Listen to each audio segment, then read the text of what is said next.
greatest chance of changing the path in which our world is taking slow. It makes sense that the smallest little voice can make the loudest noise. And if they try to tell me my own fate, I'll turn it around, won't hesitate.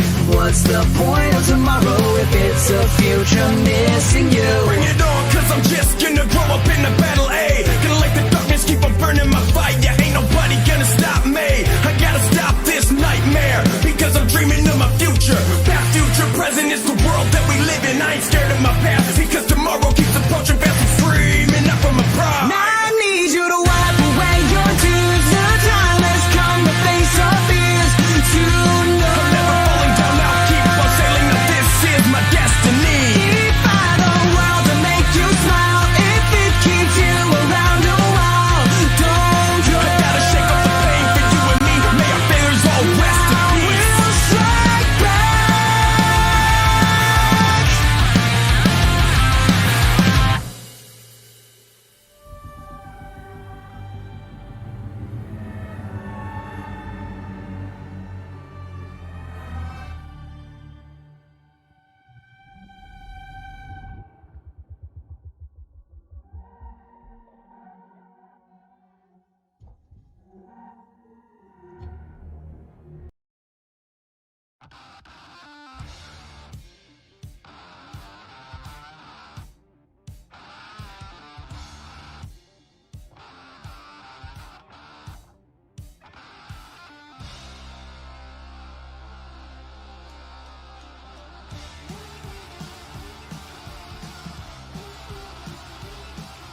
game. I'm Redacted, joined by Orion. Orion, how are you doing tonight? As we are already hot into picks and bans here, so um, let's get into it. Yeah.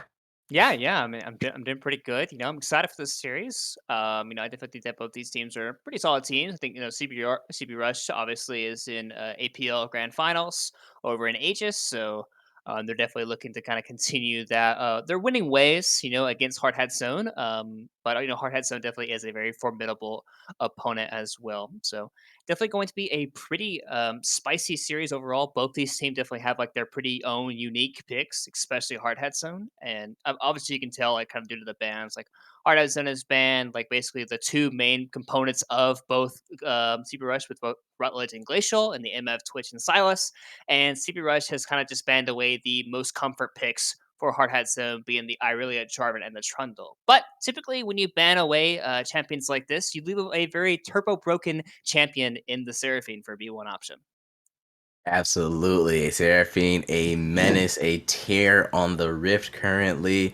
We've seen her just do lots of damage, and that encore is always never ceases to amazes me how wide and just how far off the map it extends. You think, okay, it's gonna end here, but it hits another of her allies and it just keeps going. Yep. It's a pretty ridiculous ultimate, to be quite honest. But yeah, so Seraphine on the map, of course, can be flexed in the mid lane, or actually can be a triple flex, mid, 80 carry, the bot lane, or the support. As of right now, I honestly don't know where I think she would go. I'm sad to say I don't know too much about the CB Rush's champ pools specifically in terms of depth. I do know about the, of course, Rutledge Vel'Koz and whatnot, but Glacial is definitely an ADC through and through. He can play a lot of different picks, so no no surprises if he pilots that Seraphine or if he pilots an actual AD carry. On the other hand, though, Hard Hat Zone picking up the Hecarim and Taric immediately, I think those are pretty good picks. Hecarim has started to rise in priority once again, and just that fear and ultimate movement speed. So, and then coupled with the Taric, so that cosmic radiance to give that immunity for 3 to 5 seconds will be very beneficial, especially now against this Seraphine Wukong combo that CBR has drafted for themselves.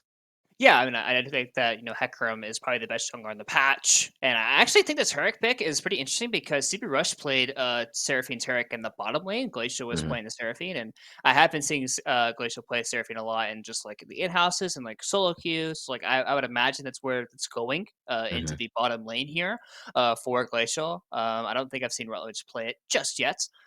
So I do think that for the support here for Hardhat Zone, I'm very surprised that they just went ahead for Dragon Mooncake to just take away the Taric because you kind of have like you have the Hecarim and the Yone who really want to dive forward, and you want to have the Taric ultimate like basically encapsulate them over the top, make sure that they don't really take any that too much damage to come through. The one thing that with this Mordekaiser pick that is going to be played by Pip in the top lane is the fact that you can potentially take away one of the people that has the Taric ultimate on top of them, and typically like with the Taric ulti, you want to have the two parties be spread enough apart to where like you can have like your entire team get the ultimate effects. But with Mordekaiser, you can actually take away one of those champions. So, like you could potentially have a little bit of an issue making sure your team actually gets saved for the ultimate ability to come through. So we'll have to wait and see. I know Pip is obviously a very good weak side top laner. Basically, just plays all these kinds of like bruiser types of matchups. So the Mordekaiser definitely fits his pool very well. And CB Rush also get a very powerful combination of their own right with the Seraphine Wukong because you can dash forward as the Wukong and you can layer the Encore and make sure you can extend that ultimate's range very well in a lot of these team fights. Definitely something to really watch out for. Absolutely. As we look at the second rounds of bans here, Tristana, Vex, and Swain currently taken off the table as we await CB Rush's last ban. The Vex, Rutledge, I heard, has been one of the few players in the CCS piloting that Vex, so I'm glad to see it. The Shadow Surge, Vex is in my opinion, this is also because I am a kind of a one-trick Vex right now, so there's some bias here. I don't care. She's a little bit of a silent mid lane carry, especially if those shadow surges connect.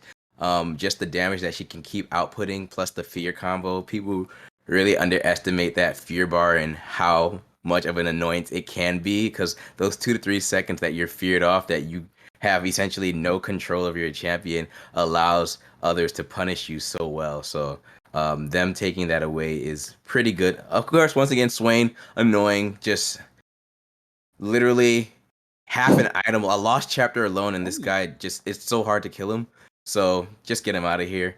And the Anivia being banned by CB Rush, so I'm very confident that that's aimed at alternative. A very champion Ocean player I've heard has lots of picks that he can play, and Anivia with that wide range ultimate and just so much long range abilities and deflection and terrain changing skills, right? Just Mhm, get her mhm. out of here because it's really annoying to play against. And in my opinion, Orion, I'm very curious. Oh, as the Nyla, we see Nyla here. I'm very curious if CB Rush will look potentially for Renata because of all the dive-in champions currently that Hard Hat Zone have, and maybe give Seraphine to Rutledge. But we'll see what they picked last year. Yeah, that would be a pretty interesting take on like sending the Seraphim mids and the Renata bot with the Nyla. I would imagine that it was Oh, the Seraphim would be bottom just because like Nyla yeah. works incredibly well like with the healing, like the enchantress Mm-hmm. supports for their passive. But it definitely could have been a solution potentially. But at the same time, like CB Rush is kind of okay with just letting Hardhead Sun like dive on top of them because they have the Seraphine, they have like the Nyla, the Mordekaiser champions that are particularly good when you have to engage upon them. If you don't actually just like kill them when you like initially first land, right? So, and here's one of the spicy picks that I Oh was my talking about a little God. bit. It is the Annie for alternative in the mid lane. And I was going to talk about like this Yone pick a little bit just because Yone top into Mordekaiser is a pretty interesting matchup because you can use Yone's E to get out of Mordekaiser's Shadow Realm. If you use it before he presses the R button, it'll actually take you out of it, which is a pretty very unique interaction that a lot of champions just don't have, besides maybe Gameblink with his W to be able to eat the oranges. So Mm-hmm. and like Bennett is one of those top winners that like he's also a pretty unique and very wide champion pool to where he kind of just plays whatever his team wants, and sometimes it works, sometimes it doesn't. But I do like the Yone pick into the Mordekaiser. It seems like this is a bit of a well prepared pick, kind of because like I said earlier, Pip Mm-hmm. is a weak side, like very strong top winner, doesn't really get hardly any resources from Hunter Wolf Steel. And if you have a champion like Yone and he's able to get ahead of the Mordekaiser, and Mordekaiser can't ever really press R on him as long as he has the E active, it definitely takes away a lot of the trading pattern that Mordekaiser typically has. Yeah, so definitely Pip will have to manage that Death Realm ultimate usage there. Currently at the time for the time being, I would say it shouldn't be that difficult as long as you just are aware of the timing. Mhm. Early on in the levels, we should expect Bennett to put a lot more points into the queue there. So if you're the cooldown on his E, I think is like 15 to 17 seconds at level 1. So as Mhm. long as you're aware of those timings, then he should be pretty fine early on to the game, like between level 6 to say 10, 11, obviously, because that's when he gets the second point in his R once again. But yeah, so just have to be mindful of that. But I once again, just the Annie pick for alternative here is a bit nuts to me. I'm not gonna lie. Mhm. I see a little bit of the vision. That immediate stun you can get onto the Nyla there, because Nyla is I mean, they have a lot of melee champions, right? Wukong, Mordekaiser, Nyla. Three melee champions that will try and be in your face on top of all of Hard Hat Zone's champions here. So Annie is not a bad pick here. It's just very unconventional, I Mhm. would say, and very uncommon, right? Yeah. In amateur or in comp in general. Like, it's definitely more of a solo queue champion we see here. Mhm. And I'm very curious and excited to see how Hard Hat Zone maneuvers around the Annie. I'm not saying that she's the only carry, but just because of how the stun management is going Mhm. to be played. So, and we'll see if Alternative can pilot her pretty well, because Annie is, I mean, obviously she gets those charges, right? But she's pretty, I would say, pretty weak in the early game. Like, so much mana consumption and things like that. So Yeah, she's certainly a very unique champion, and it's like a champion like kind of like you mentioned, like actually is very good into melee's because like she is very short range, but it typically relies on her flash if she wants to really get on top of the back line. But mhm. kind of similarly to what Or if she's Hardhead's done. Predator Annie too. Like, yeah, there's also that point too, but it's very similar to what Hardhat Zone wants to do to CB Rush. CB Rush also wants to use their main engage tools like the Nala, the Seraphine, and the Wukong to like basically they want the Wukong they want the Wukong and the Nyla to go forward, use their ultimate abilities. They want the encore to kind of come over the top of them to like layer that CC. And Annie can kind of stop that and basically in its tracks, like almost like at the blink of an eye, very, very quickly. So it's a very unique, kind of similar like the I guess the idea of the Anivia wall, right? Where like you just kind of place at the terrain. Like obviously with Annie, it's just a point blank tipper stun, most likely to come Yeah. through. Um, so it is pretty interesting. I do think that both teams definitely have two pretty interesting picks because Retroflex is playing the Philios, very low and mobile 80 carry into very hard dive from the side Yeah. of CP Rush. And CP Rush actually also putting the Seraphine into the support position. I also don't really agree with Mhm. because Seraphine support just doesn't necessarily have the income necessary to really be Mhm. useful a lot of times. Mhm. Yeah, she'll still have the encore. She'll still provide about that big AoE heal as the game does go on. But outside of that, she doesn't necessarily provide hardly anything for her team. I would have liked to have seen like the AD or the mid lane position Seraphine. It's like you provide so much more value to your team, but Yeah. instead it is going to be in the support position. So we'll have to wait and see kind of how it does play out if it is able to provide that same level of value that it does if it was Yeah. mid if it was mid or AD carry. But instead, it is going to be a little bit less with the gold value. Yeah, absolutely. I kind of agree. I when I say kind of, I definitely agree with you, Orion. My Mhm. only thing I kind of noticed is maybe because Nyla with those heels, and I remember reading like the um dev notes about Nyla about how they would like tune her down if she was overpowered and whatnot. And they called them levers based on the healing and the shielding and things like that. So I Mhm. think because Nyla, with that lifesteal and healing she has, we expect to see Coach Pizza on a Moonstone Seraphine instead of the Mhm. Leandries this time. But once again, still they could have. Who knows how much better this draft could have been if they had a wonderful drafting tool that helped them, fix or even give them other ideas about what they could have done. And what is that drafting tool, Ryan? It's pro Uh, comps, dude. yeah, I Yeah. believe it is pro comps. Yeah. It's pro comps, right? Like if pro comps helps competitive or solo queue play, it allows your loser live feedback and analysis on drafting, and it gives them a bunch of recommendations on picks, matchup, and it even analyzes your enemy's team's win conditions. In this case, Annie and probably the Yone. Affiliated with the cleanup crew, right? But Yeah. yeah, so use the code CCS for 50% off on your first 3 months. Once again, the code CCS for 50% off your first 3 months. That tool, once again, Pro Comps. And with that being said, we're going to take a short break as we prepare for our game one of Hard Hat Zone against CB Rush. We'll be right back.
Welcome back, everyone. We are here live for game 1 of our lower bracket playoffs. Once again, it is CB Rush on the blue side against Hard Hat Zone on the red. And Orion, I don't think we've ever actually casted together before. This is probably our first time we've ever casted.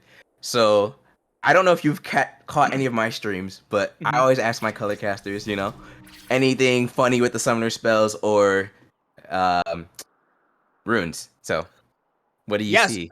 Well, I mean, so far, like everything's like pretty normal. I think the one, obviously, the big thing is that alternative is looking to be very aggressive with the ignites. Not looking to do like any like TP plays like Rutledge is in the mid lane. But so far, everything else is relatively pretty standard. You have the Airy from Coach Pizza because like typically like when you have the standard laning Seraphine, it's more like the Comet situation because you're looking to farm with the extra little bit of poke. Hmm. But instead, going a little bit more efficient, the airy, having the extra little bit of shielding, a little bit of poke never hurts in those specific lanes.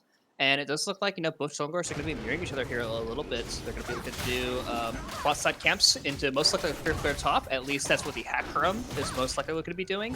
I know Wukong can definitely get a little bit more active early because he doesn't clear as good as the Heckram does, because Heckram, like you saw on your screen there, basically able to do those two casts at the same time with those rampage stacks.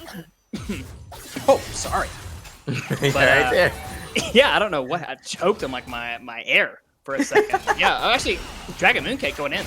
Dragon Mooncake landing the dazzle there as we see Glacial. Oh my goodness, that is a lot of poke. And Orion, I think, as much as we see Glacial piloting the Nyla and alternative on the Annie here as he will dodge the dazzle once again. I know the biggest story for CB Rush, when there's not a big story for CB Rush, right? But Yep. the big story for them this time, hold on, as the flash from alternative connects with Llama. Ooh, Rutledge being poked out quite a bit here on this Ari. I'm pretty sure he's gonna go down. The charge knocks him back, and first blood is given over to Llama. Rutledge a bit too aggressive without any backup. I don't know if he was just looking for vision and then decided to try and harass Llama there, but that was not, I think, the best play that he could have made at that time there, for sure. Yeah, it definitely seemed a little over-eager, right? Because like you said, didn't have his jungler near him, and he was going into the enemy team's Raptors, and we talked about how like Hecarim, like he wants to do a full clear, and typically like the bot side clear definitely helps you to be a little bit more efficient, have both the AD carry and the support to kind of help you to do those camps, and either maybe a bit of a mistiming or just like not respecting the anti-stun to come through, but yeah, definitely resulted in his death because all Hecarim has to do, like once you flash away as Ari, like you have no tools to continue to run away basically without the level 6 with the Spirit Rush to come through. So definitely very punishing there, but still a nice punish regardless there for Hard Hat Zone. Absolutely a nice punish for Hard Hat Zone. And with that being said, now Rutledge, as the dazzle connects on Coach Pizza once again, but that's all that will come out of that trade at this time.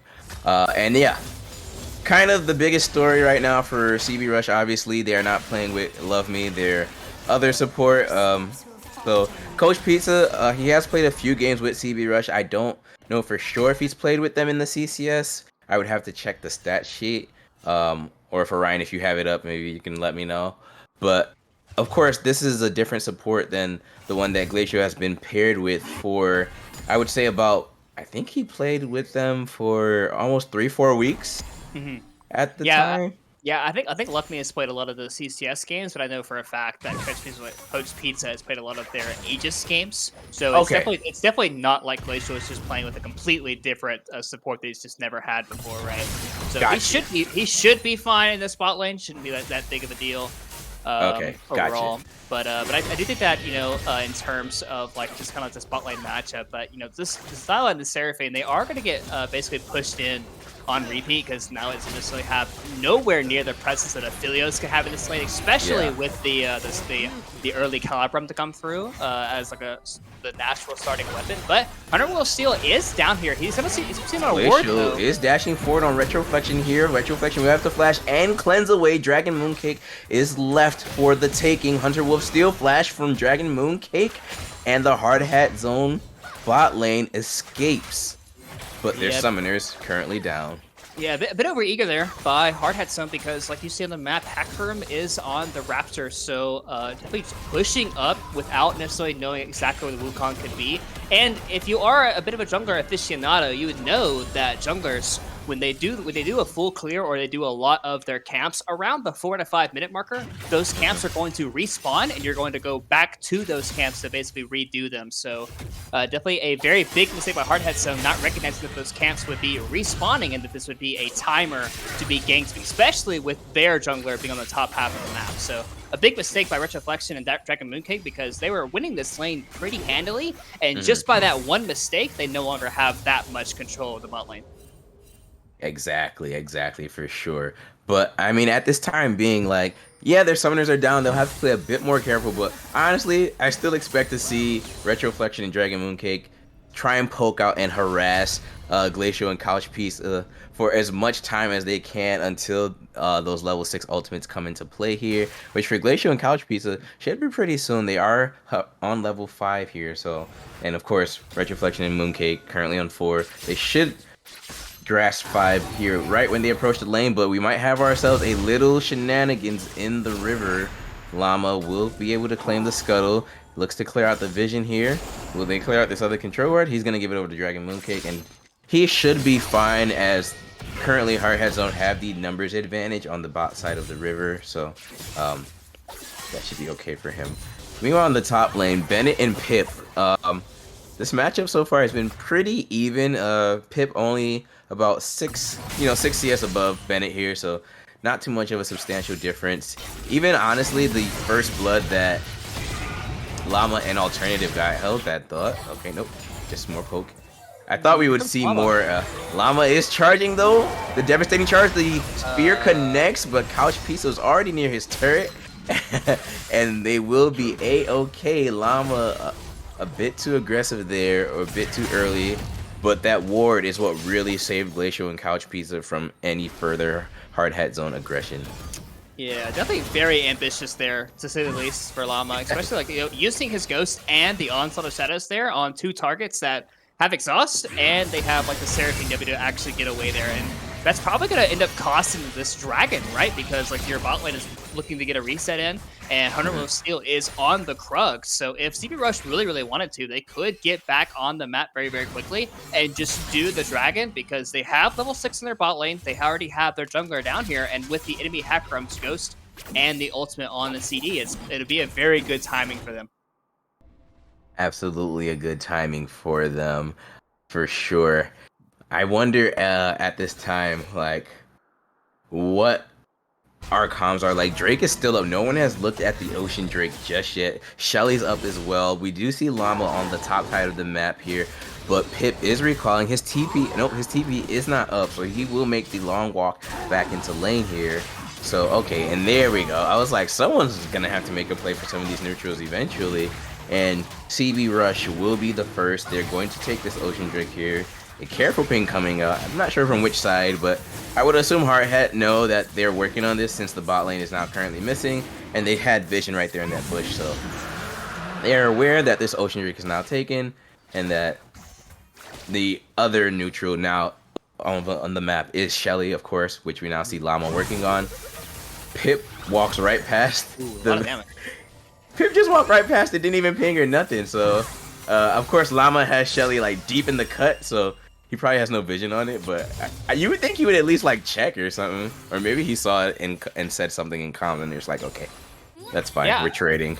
Yeah, I mean, maybe like it definitely could have been like one of those things where like could have been a voice comp thing. It could have also just been like like you said, if it was so deep in the pit, if he didn't actually walk close enough to it, you could never actually physically see that it was gone. So an alternative is actually looking. Ooh, alternative launches Tibbers, flash forward with the ignite. Rutledge is gonna die. Nice play there by alternative, being able to land the stun first to secure a lot of damage. Shadows, and yeah, that'll be all for the time being.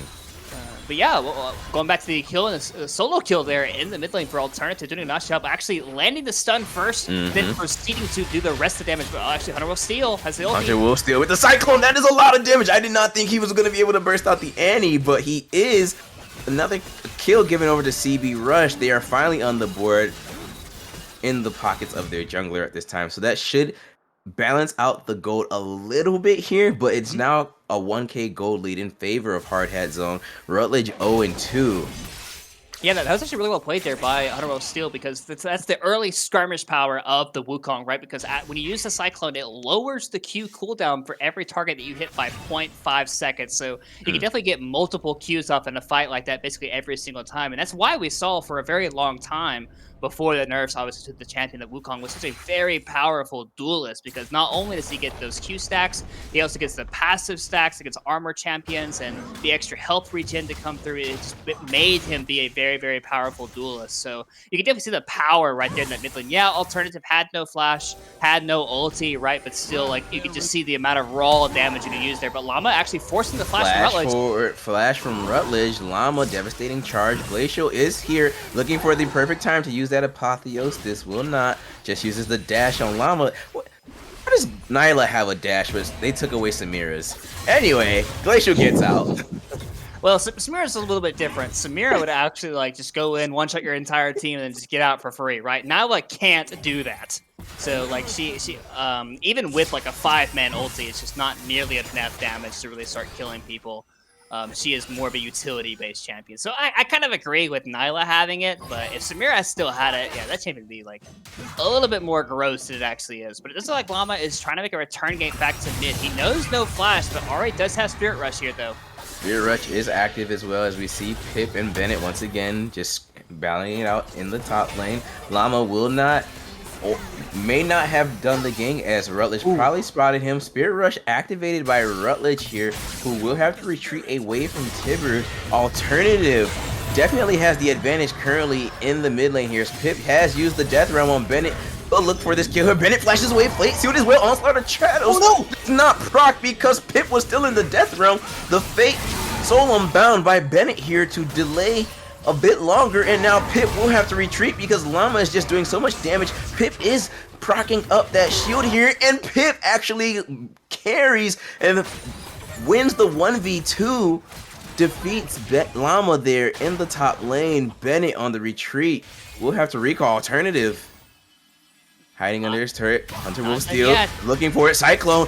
Hunter Wolf Steel knows he needs to go down, and he gets it. Oh, electrocute means nothing.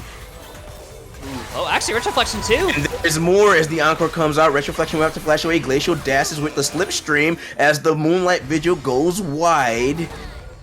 Beat drop misses though. Hard Hat Zone on the retreat in the bot lane at this time.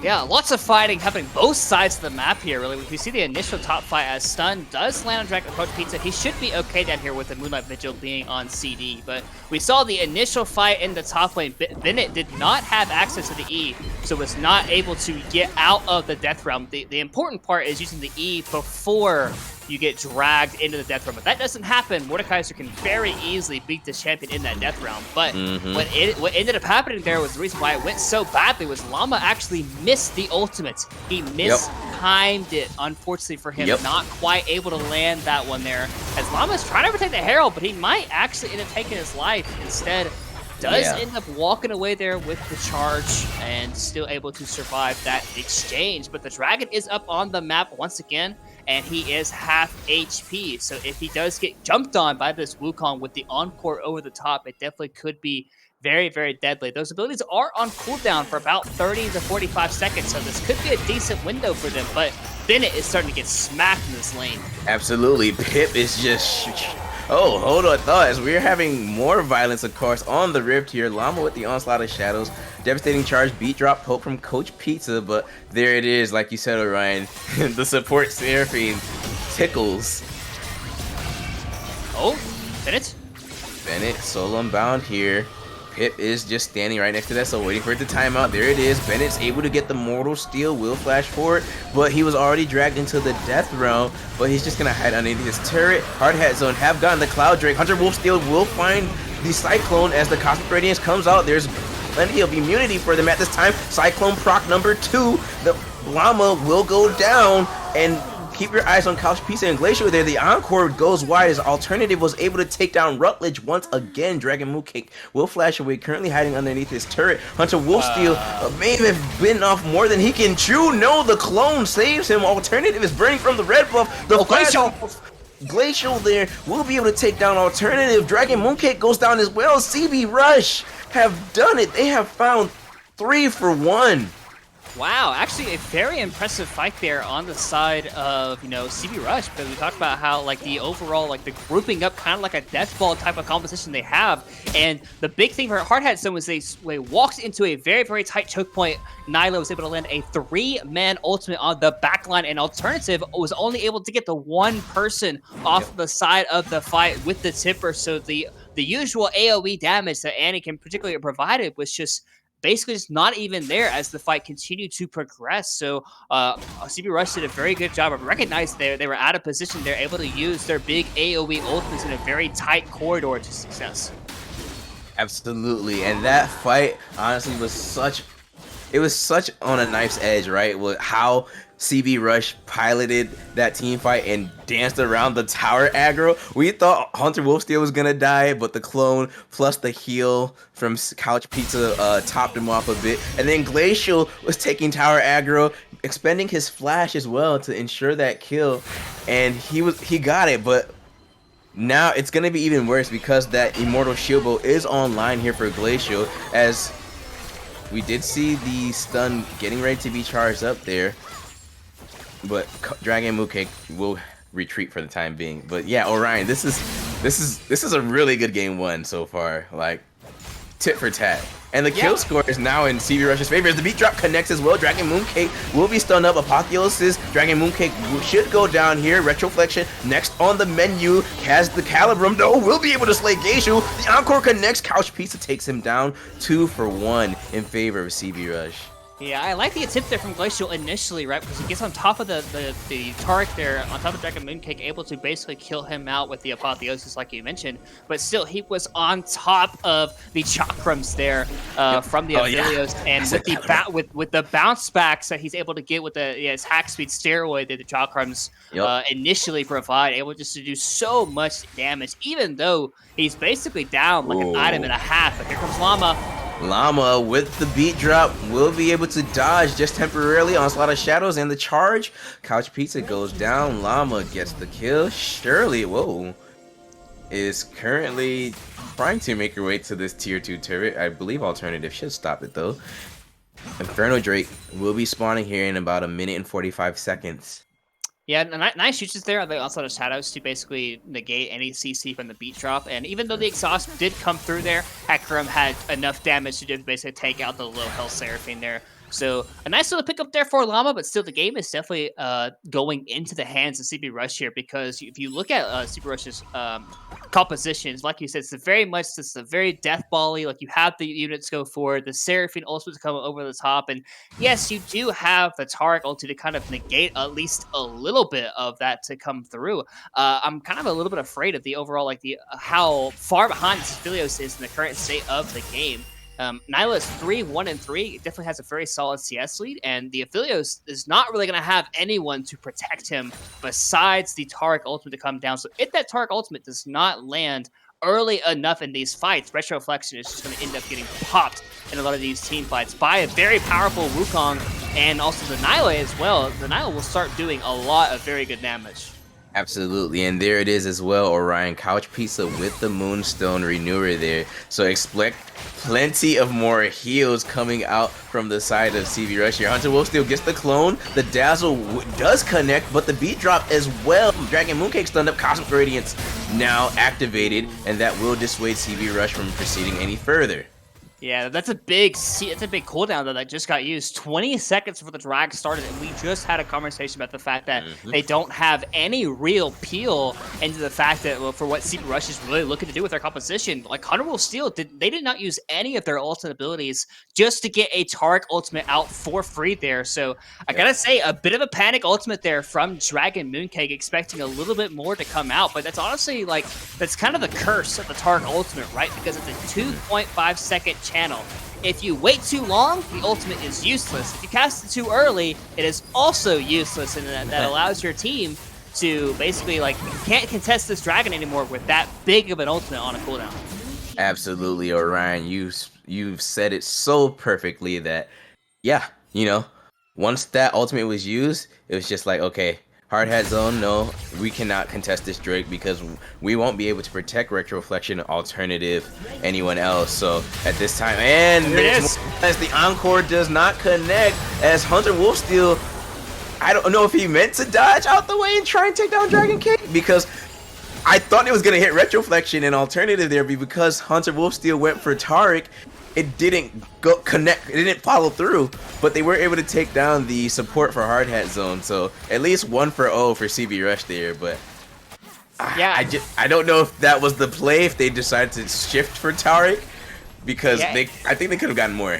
Yeah, well, it seems like it was like maybe Hunter Steel was a little bit of afraid of the Annie being there, right? Because he wanted to make sure they secured the 1. So yeah, it did not extend the range of the Encore ideally, but ultimately they got what they came for. It was a 1-4-0 onto the Taric, and like we mentioned, the Taric's ultimate is a very big cooldown in this game for them, and if they don't ever actually have that ability up and available, it's very, very hard for Hard Hat Zone to play from this gold deficit. They're already down 5,000 gold at the 21-minute marker, and really it's like this game doesn't really get particularly any easier because we talked about the overall healing and shielding, right? Because the Nyla and the Seraphine work very well in conjunction together, as Bennett starting to do a lot of damage with the way of the Ruin King. A lot of damage as the Mortal Steel knocks up Pip again. Pip will take Alternative into the death realm, but Alternative will just take down the Mordekaiser instead.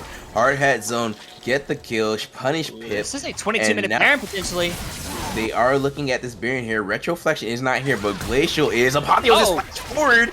Jubilant Veil has been procced as well with the Slipstream, and Bennett, or Glacial that is just whipping Retroflexion into shape here. He gets the kill onto the Hard Hat Zone ADC. Bennett now chasing away Rutledge, who we have not seen do much on this just yet, and once again, that is correct.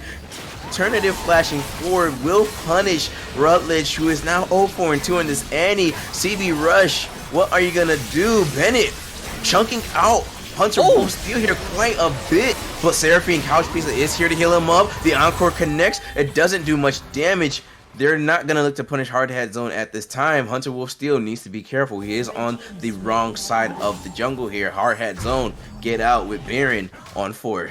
Yeah, huge turnaround there for the Hard Hat Zone. They get the initial pick onto Pip because of the Blade of Ruin King purchase there by Bennett, really starting to show why this Mordekaiser can't do anything into the Yone when he actually has that E procced up and available, and they're not really going to even get this mid-tier 2 tower either. And honestly, I gotta question Glacial there a little bit. He chose to go for the solo kill in the bot lane onto Retroflexion instead of potentially walking over towards the Baron and denying that one away. I'm not sure if he would have made it in time, but instead he made the conscious decision to say, hey, I'm going to kill the 1 and 2 Aphelios instead of making my way over to the Baron and potentially stopping it, because Glacial is probably the fattest member on his team, and it kind of showed, right? Because like no one of CB Rush without Hunter Wolfsteal able to like initiate first. Like, it was very hard to go for it.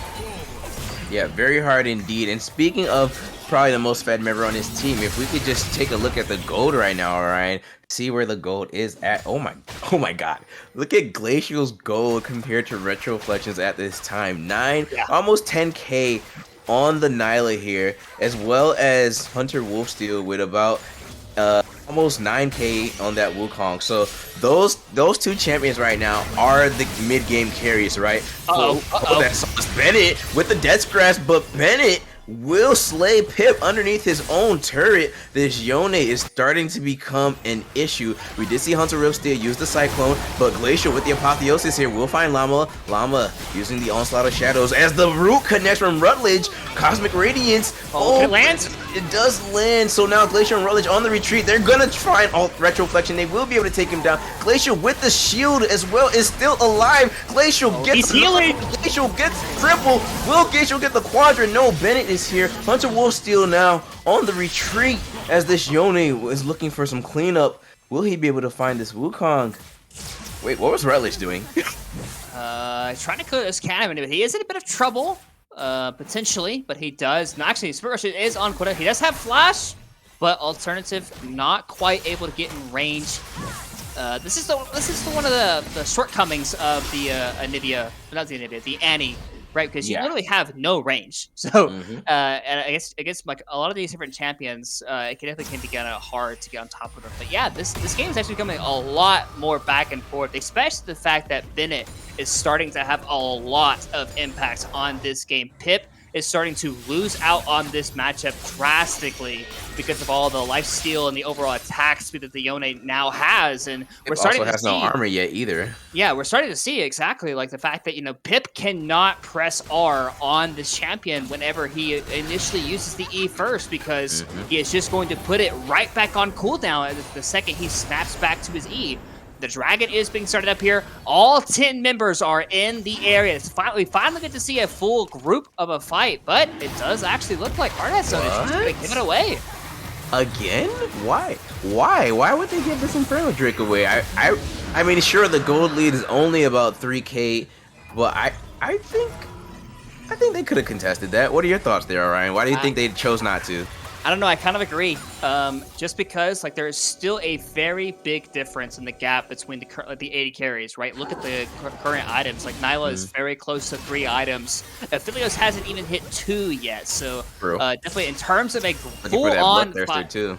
yeah, in terms of a full-on like 5v5 grouping up together, CP Rush's Uh-oh. comp is definitely a bit better. As Rutledge is gonna have to use his ulti here a little bit.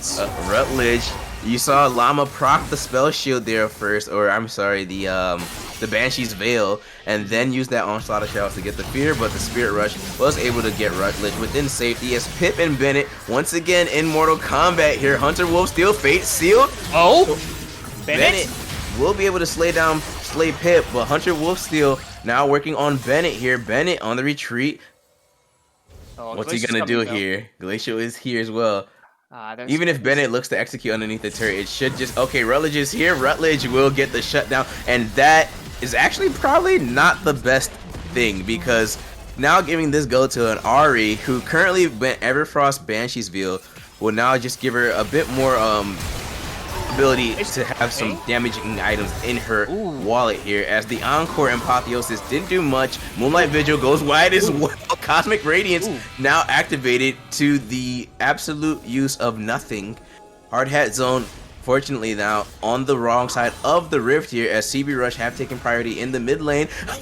You see Hunter Wolfsteel, what is going on here? The B drop connects, Llama dies, Alternative finds a 3-man stun though on Couch Pizza, Rutledge, and Glacial, but he's taken into the death realm. Pip takes down the Annie, and Hunter Wolfsteel was able to take down Retroflexion.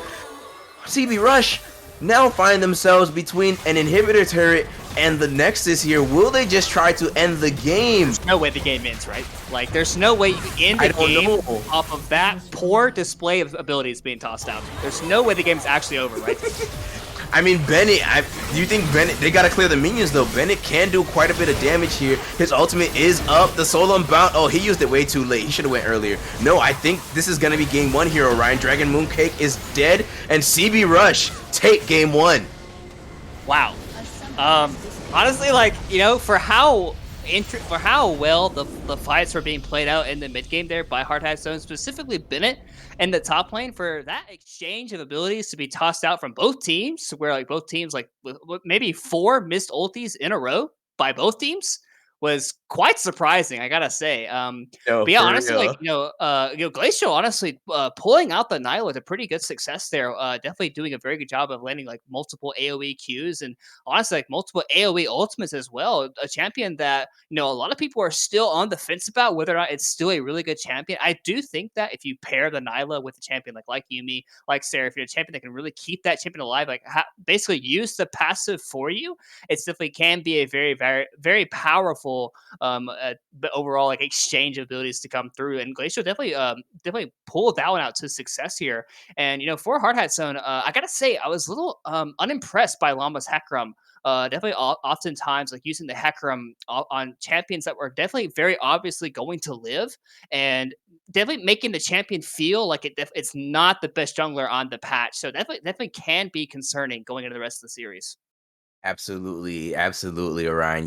Everything you said is I agree with, and that just makes me wonder. And it makes me wonder if Hard Hat Zone, obviously they're going to change their draft, but how? Because I don't know if you read it. Pyrus, Elsa from Frozen, released an article today about highlighting some of the tendencies and just highlighting this matchup today, right? Mhm. And one thing he said was sometimes Hard Hat Zone kind of ego draft, where they don't necessarily draft for the team, but more like for the players. Mhm. Do you think the Annie, as much as it was effective, probably or effective is in terms of CC, right? The AOE it can provide. Yeah.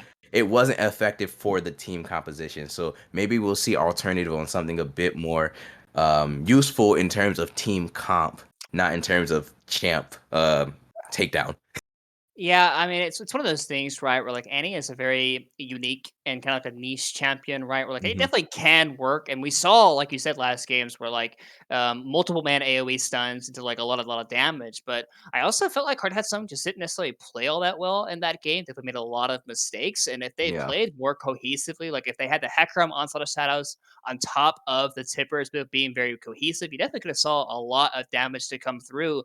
The only issue there in that game was the fact that Glacial with the W able to provide like the AOE nullifying of magic damage to his entire team, as well as having the extra healing and shielding from the Seraphine. So, if they were able to get bursted out, if those abilities did come through, they had a hard time of actually being able to have the consistent damage like left in return, like in the bank. Right, so like Annie is Annie's one of those champions. Like you dump out all of your damage and you just sit there. Okay, what do I do now? Like she's like not a very consistent base damage person, and sometimes like into those champions like Seraphine, like Nyla, that have a lot of like consistent healing. Like oftentimes, like being able to burst those types of champions isn't enough to really Yeah. deal with those kits. So I do think that like I said earlier, the way the game ended was kind of left a bit of a sour taste in probably a lot of the viewers' mouth. I do think that Hard Hat Sun definitely did a lot of like good things to get back in that game. Specifically, Bennett. Bennett was starting to terrorize Pip specifically in that top lane matchup, which is what we expected from this Yone pick. So if he's able to kind of continue like the momentum that he got from that matchup and kind of help propel Hard Hat Sun to potential victories, then I can definitely see this series being a little bit closer. But yeah, honestly, big congrats there to Glacial, definitely having a very pop off performance. Absolutely. We'll see how Hard Hat Zone will bounce back after the short break. We will be right back. Don't go anywhere.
Welcome back, everyone, and we are here live for our Game 2 picks and bans draft. Hard Hat Zone have elected to take the blue side after that Game 1 loss here, and currently we have the Silas Twitch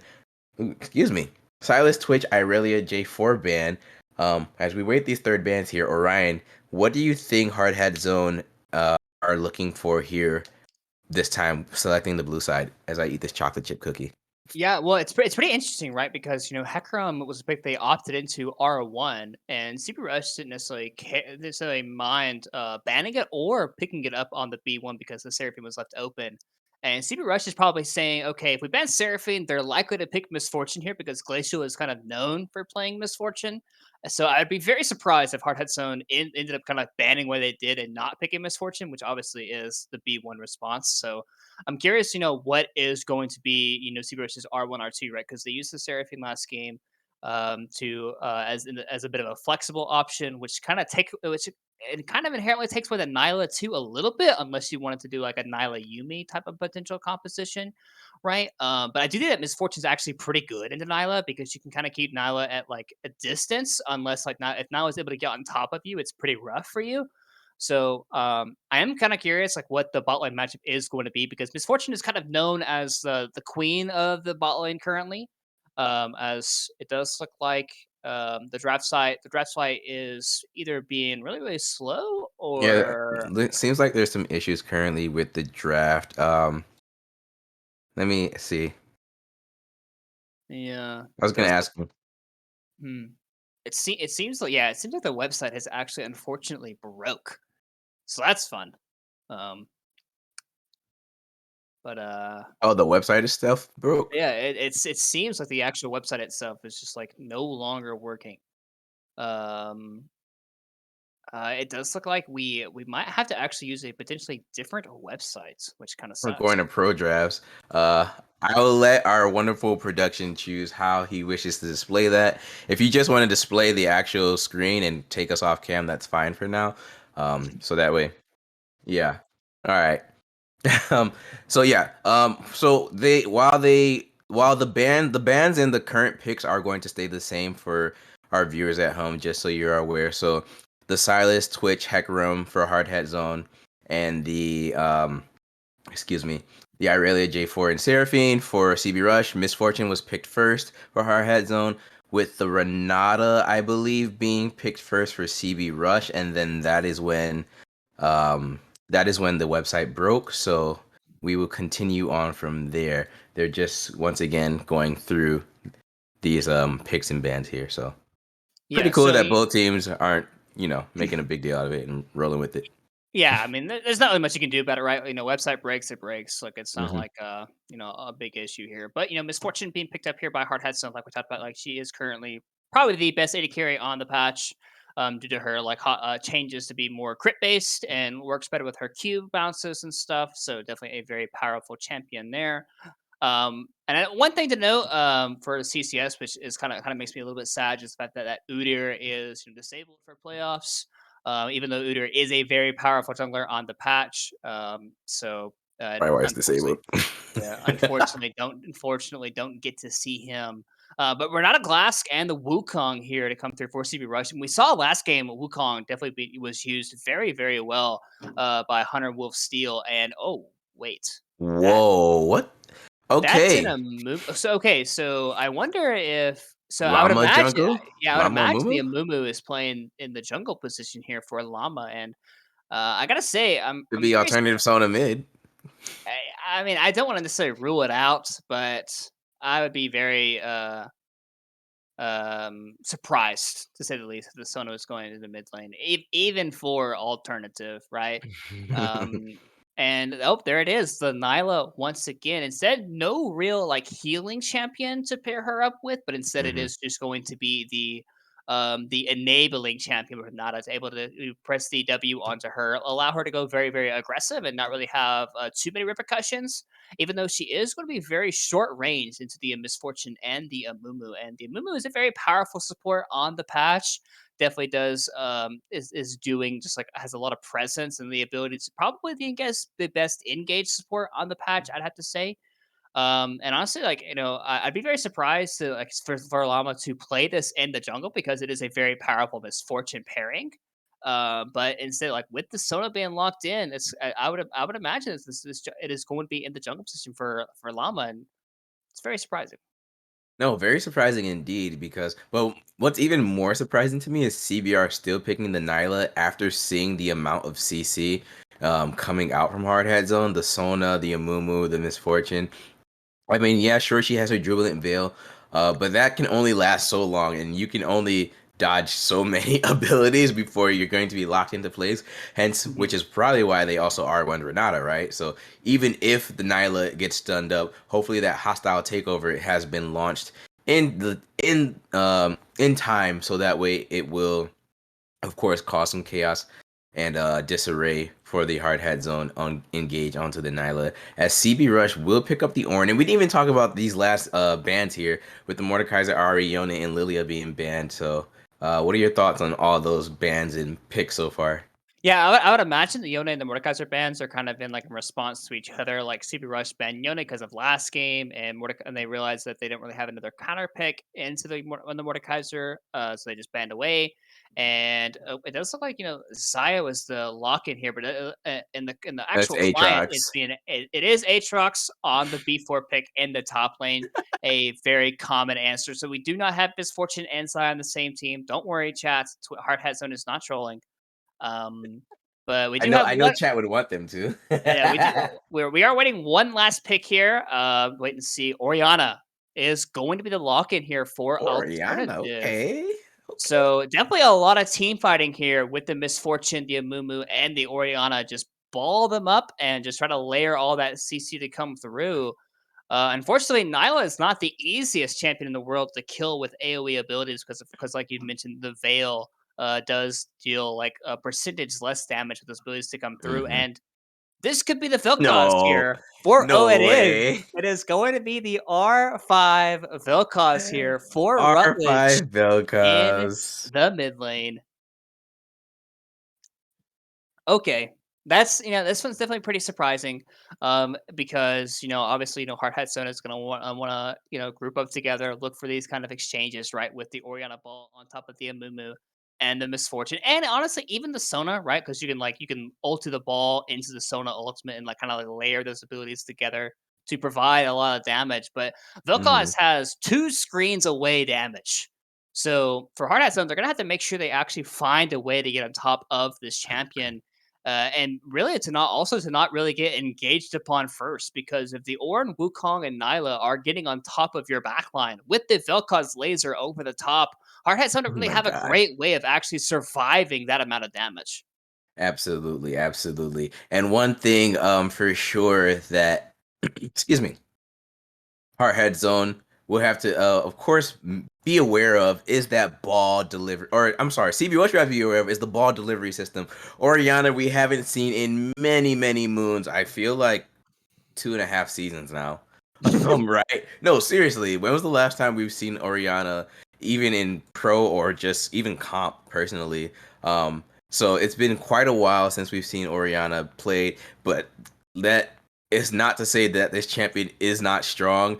That of course the shockwave can do so much damage, but you have to be very aware of where the ball is on both sides, right? Alternative, Mhm. he has to be aware of if he's going to command protect somebody and then use it, or just attack and place it somewhere to get that shockwave off.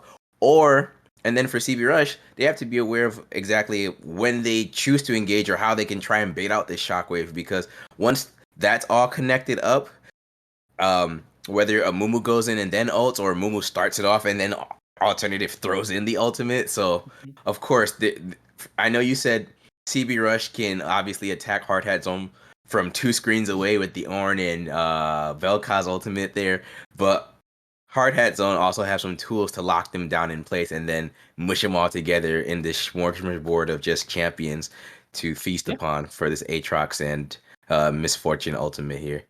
Yeah, and absolutely, and I'm curious to see just how well this the Sona pick is going to be, because the Sona pick came very very early, like right after the Amumu, so they seemed very confident that this was going to be the pick for them to actually end up winning them this game. And we saw this could also be like, I mean, I don't know, I can't necessarily say it's a takeaway because Renata was the R1 option here Mm. for CB Rush because Nyla Sona is a very powerful pairing, pretty similar to the Seraphine as well, kind of that extra healing. Um, but yeah, like I think the for Hard Hat Zone, like you mentioned, it is going to be all about the ball delivery system into how many people you can chain CC into the four ultimate abilities, right? Yep. Aatrox, he's gonna kind of do his own little thing, right? He's gonna be the pseudo tank healing up and doing a bunch of damage with those sweet spot Qs. But if those four ultimates are able to chain CC together into Oh boy. succession, it's going. You basically can kill very easily anyone on the side of CB Rush, including the Ornn. Even Yep. Ornn can't survive that much damage to come through, especially the new bullet time from the misfortune with the extra AD Crit. and the Mm. crit as well, right?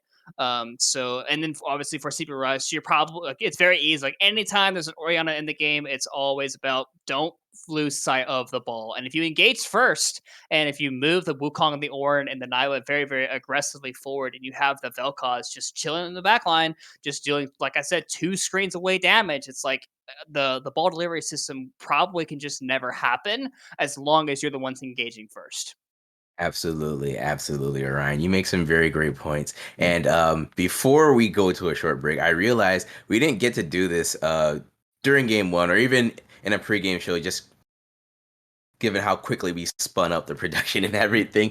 So, of course, we're gonna do it now. I'll just go game by game. Who do you predict to win this game here? You don't have to give me your reason as to why, because we have more time to talk about it in game. But Yeah. just like, who do you predict to win game two here? Honestly, I think I'm gonna give it to Super Rush. Steve I think their Rush. comp is a little bit easier to pull off with the Ornn and the Wukong, and as long as they're the ones engaging first, I definitely see them winning this game.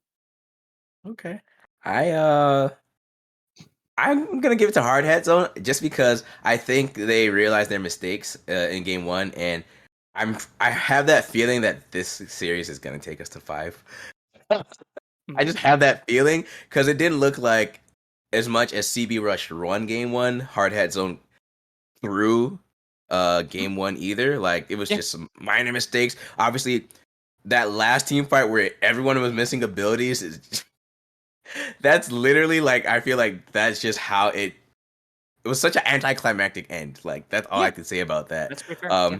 So I think Hardhead Zone might just take this game here, but we'll see if that will be the case as we will cut to a short break and prepare for game two.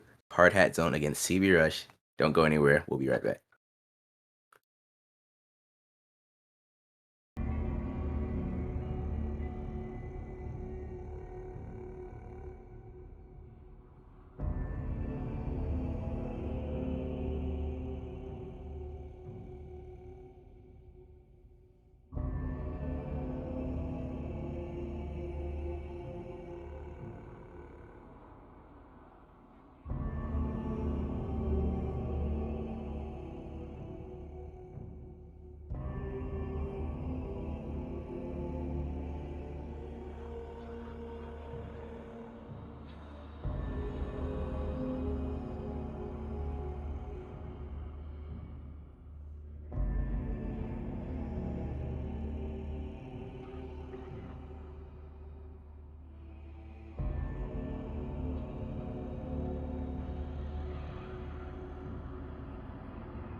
Welcome back, everyone, as we are here live for Game 2, Hard Hat Zone against CB Rush. Hard Hat Zone on the blue side, CB Rush on the red, and we already have some early game shenanigans, Rutledge and Alternative, poking each other in the lane, expending that mana. Orion, you know what I'm going to ask once again.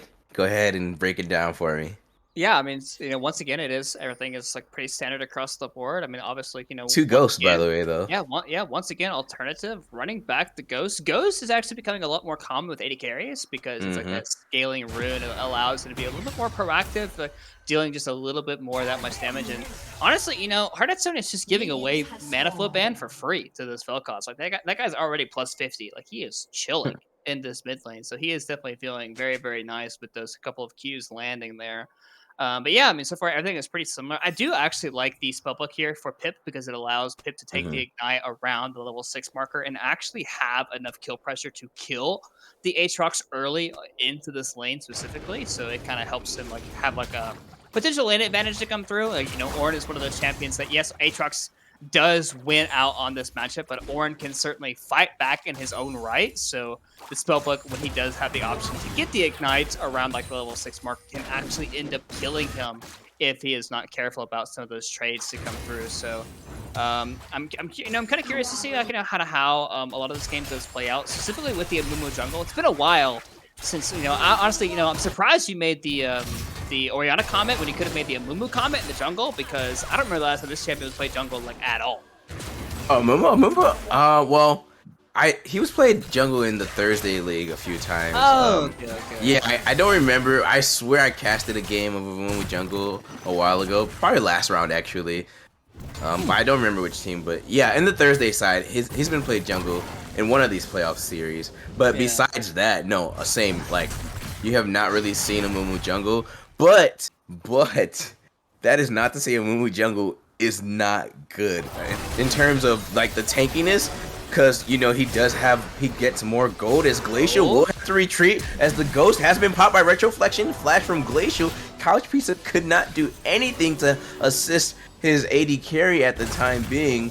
So Glacial and Couch Pizza burning their summoners, the flashes and ghost as well, respectively, but Retroflexion only burning that ghost. And now the bot lane for CBR a bit on the back foot in terms of some advantage here as Pip is pulled back into the Infernal Trains.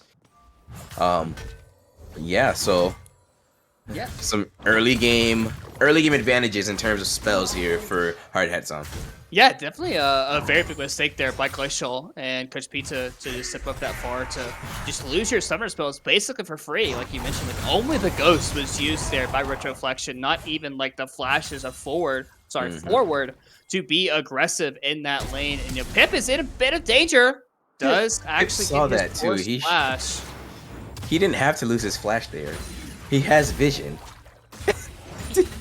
I mean, sometimes, like, he might not be always paying attention, and it does actually end up burning his flash. I do like the proactive flash there from Llama to potentially, like, try to get the advantage, because Aatrox is one of those champions, like, if you get him going early, he is very likely just to steamroll the game over. And, like, Ornn is one of those champions that can kind of nullify that a little bit, but even if, like, a champion like Ornn gets put behind the curve of Aatrox, like Aatrox. Here we go. Rutledge. I think he did not see a Mumu as the Mumu Bandage Toss connects. Flash from Rutledge. Bandage Toss number 2. And Alternative will be gifted the kill. First blood given over to Alternative on the Orianna here. And that is not what you want to see. Hard Hat Zone continuing where they left off by punishing the star player for CB Rush in the mid lane. Yeah, 2 games in a row, actually, of Rutledge being the first blood of the game. And, Bennett does have to be a little bit careful. Bennett, oh my goodness. Whoa, as Pip should go down here, the Kamikaze does not go in his favor. They're both top laners, 1 for 1. Yeah, Bennett actually being basically just like completely solo killed there. And it does look like the wave is actually going to end up being pushed back out to Pip in this top lane. So definitely a very solid trade overall there for him in terms of like actually having the wave reset going back towards his direction. And we talked about, the Aatrox getting ahead of the Ornn matchup, but it's the same thing kind of provides for the Ornn. If the Ornn starts getting ahead of this Aatrox, Aatrox's like damage can slowly start to feel irrelevant in some of these trades as the game does kind of continue to go on. And you know, I do kind of want to see Llama get active a little bit in this bot lane because he is currently down here, but you know, the summoner spells are still down for Glacial. Ghost will be back up at about 30 seconds or so in time. But I do want to see Llama potentially make a play down there with his bot side. But it looks like, you know, Dragon is going to end up being the focus here of Llama and Dragon Mooncake because they do have the bot priority pushed up already here. And with the Power of Misfortune, it does allow you to basically have the prio in this lane. So first Dragon of the game is going to go the way of Hard Hat Zone. It doesn't really like any real contest coming through from CB Rush. No real contest from CB Rush currently as Hard Hat Zone will just take that Rutledge? Rutledge, Shockwave, Auto, Airy, and Rutledge is down again. What is Yeah, Rutledge is being just What's going on? Is Rutledge typically like this as a laner? Orion, you cast more Wednesday than me. No, it's not. No. Rutledge is known as being one of the main carries of this team. And yeah, definitely being a bit outperformed here in the mid lane by his counterpart Alternative in the mid lane. And I think that was like kind of the talking point of Pyrus. I think he might have mentioned that Alternative should actually get the upper hand. At least that would be my opinion. I do think that Alternative is the better player, but so far it's like definitely being a bit outclassed. But it does look like Hunter Wolfsteal is looking only level 5 though. Was looking for correct. Only level 5 as the Make It Rain will slow Glacial's advance. The stare right there. Bail out on Hunter Wolfsteal to ensure if they got the kill he would revive, but no other action at this time. Llama connects on the banish. Once again, walking blindly into the dark zone. Rutledge stunned up. Rutledge down. Infernal chains from Bennett here connect. Pip will have to use that charge to get out and escape to safety near his turret. CB Rush. You know what? This is exactly what happened to them in game 1 though. So they're not down and out just yet, but we'll see how they respond later on as the game progresses. But I don't think you can give over any more kills at this point. Otherwise, it will just start to get out of hand. Yeah, well, it definitely happened to Rutledge in the mid lane particularly, but the rest of the team definitely kind of had their own way, especially Glacial on this Nyla pick, right? And we talked about how like the champion doesn't have the potential, but using the open horn as the World Ender was procced, Ignite, Pip flashes away, Bennett looking for the sweet spot, kills the knockup, Hunter Wolfsteal, bellows breath, Hunter Wolfsteal will slay the Aatrox. Yeah, nice call of Force Got there by Pip to actually set up Hunter Wolfsteal to pick up the kill there onto Aatrox. You know, slowing him down just a little bit, pushing this wave out, not letting the Aatrox get even further ahead in this top lane matchup here. So overall, a very nice, well-executed kill. And with the ability to get on top of the map, they are going to look for the Herald, but Alternative is already here. Yep, we have plenty of pings as Hunter Wolfsteal will flash forward from Llama. Hunter Wolfsteal is still just there, was going to just bait the clone to see if his team would catch up here in time. And now they are here. Rutledge and Hard Hat Zone will retreat. Shelly given back over to CB Rush at this time. Are you going to let the patient meter run out? Oh, they're just going to let it run out. Okay.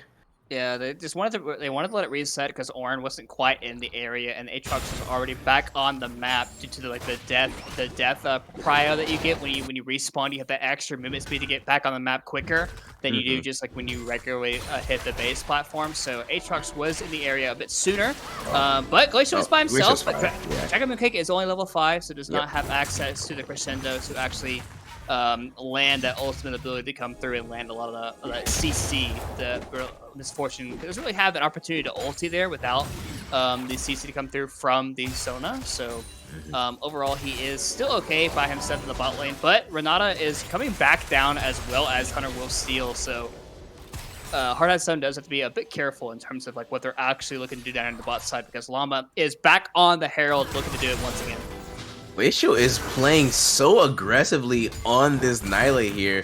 He has to remember, I'm sure he knows he's an AD or a melee AD carry, but just doesn't care as he's trading his health bar for, you know, lane power, lane advantage. As Rutledge will flash away, Disintegrating Wave connects as well. The stun from a Moonwave as the Shockwave connects on 3. CB Rush on the retreat. Bennett kills one already. Hunter Wolf steals down Pip with the bailout. The movement speed. Oh, he's been caught though. He's been slowed. Alternative is on the killing spree as well. Flash forward chains from Couch Pizza. Couch Pizza goes down. That is 3 for 1 in favor of Hard Hat Zone. And the Hard Hat Zone currently with a 3K lead. Yeah, 3K gold lead. Yeah, we saw the initial play there coming out from Steve Rush. It looks very good for them, but we talked about the pregame, right? You have to pay attention to Oriana and the overall ball. If you get caught up in that shockwave, it is very hard to deal with. And we also saw, like, a couple of those sweet spots there landing huge damage there. With the and the Jubilant Veil slipstream as the tower shot did chunk down Dragon Mooncake a bit. Glacial fashes forward, Mooncake as well. Mooncake on the retreat, Glacial on the retreat as well. Hunter Wolf Steel is here along with Rutledge, but no further action at this time being. Hard Hat Zone bot lane gets out. Yeah, they do end up getting away. We're going to get a bit of a replay here. It does look like as this top lane fight, we see, the preparation here is pretty good here for Hard Hat Zone. They are able to end up taking away the there's more action live. I'm going to have to catch off for this retroflexion. Will be chunked out by Hunter Wolf Steel. Hunter Wolf Steel got a double kill slaying the bot lane of Hard Hat Zone, but he will go down. So 2 for 1 still, though. Still in favor of CB Rush. Yeah, Hunter Wolf still, honestly, right back to where he kind of left off, like you mentioned earlier. Like, this guy is definitely a very, very good Wukong player. Once again, back on the same champion after having a very stellar performance on the champion in game number 1. And really, it's like he hasn't really left off where last game, because we saw the double kill play happen. It wasn't completely on stream, but did end up using the Cyclone there to pick up a double kill down there on the bottom half of the map. Yes, he did end up trading his life away for it, but still an overall 2 for 1 is going to be feeling very good for him in the jungle position.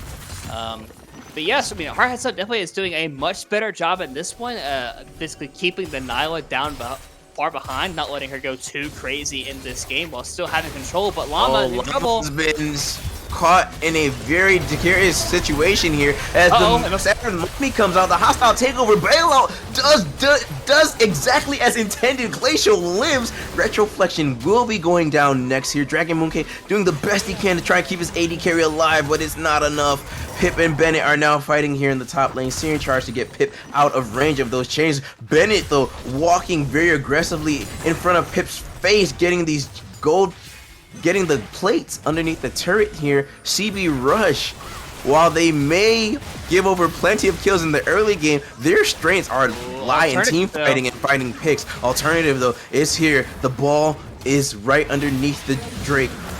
Was sent back to Alternative as he was out of range, and CB Rush will get the Cloud Drake. It will be an Ocean Soul, and this is a soul that I know both teams will really want to have.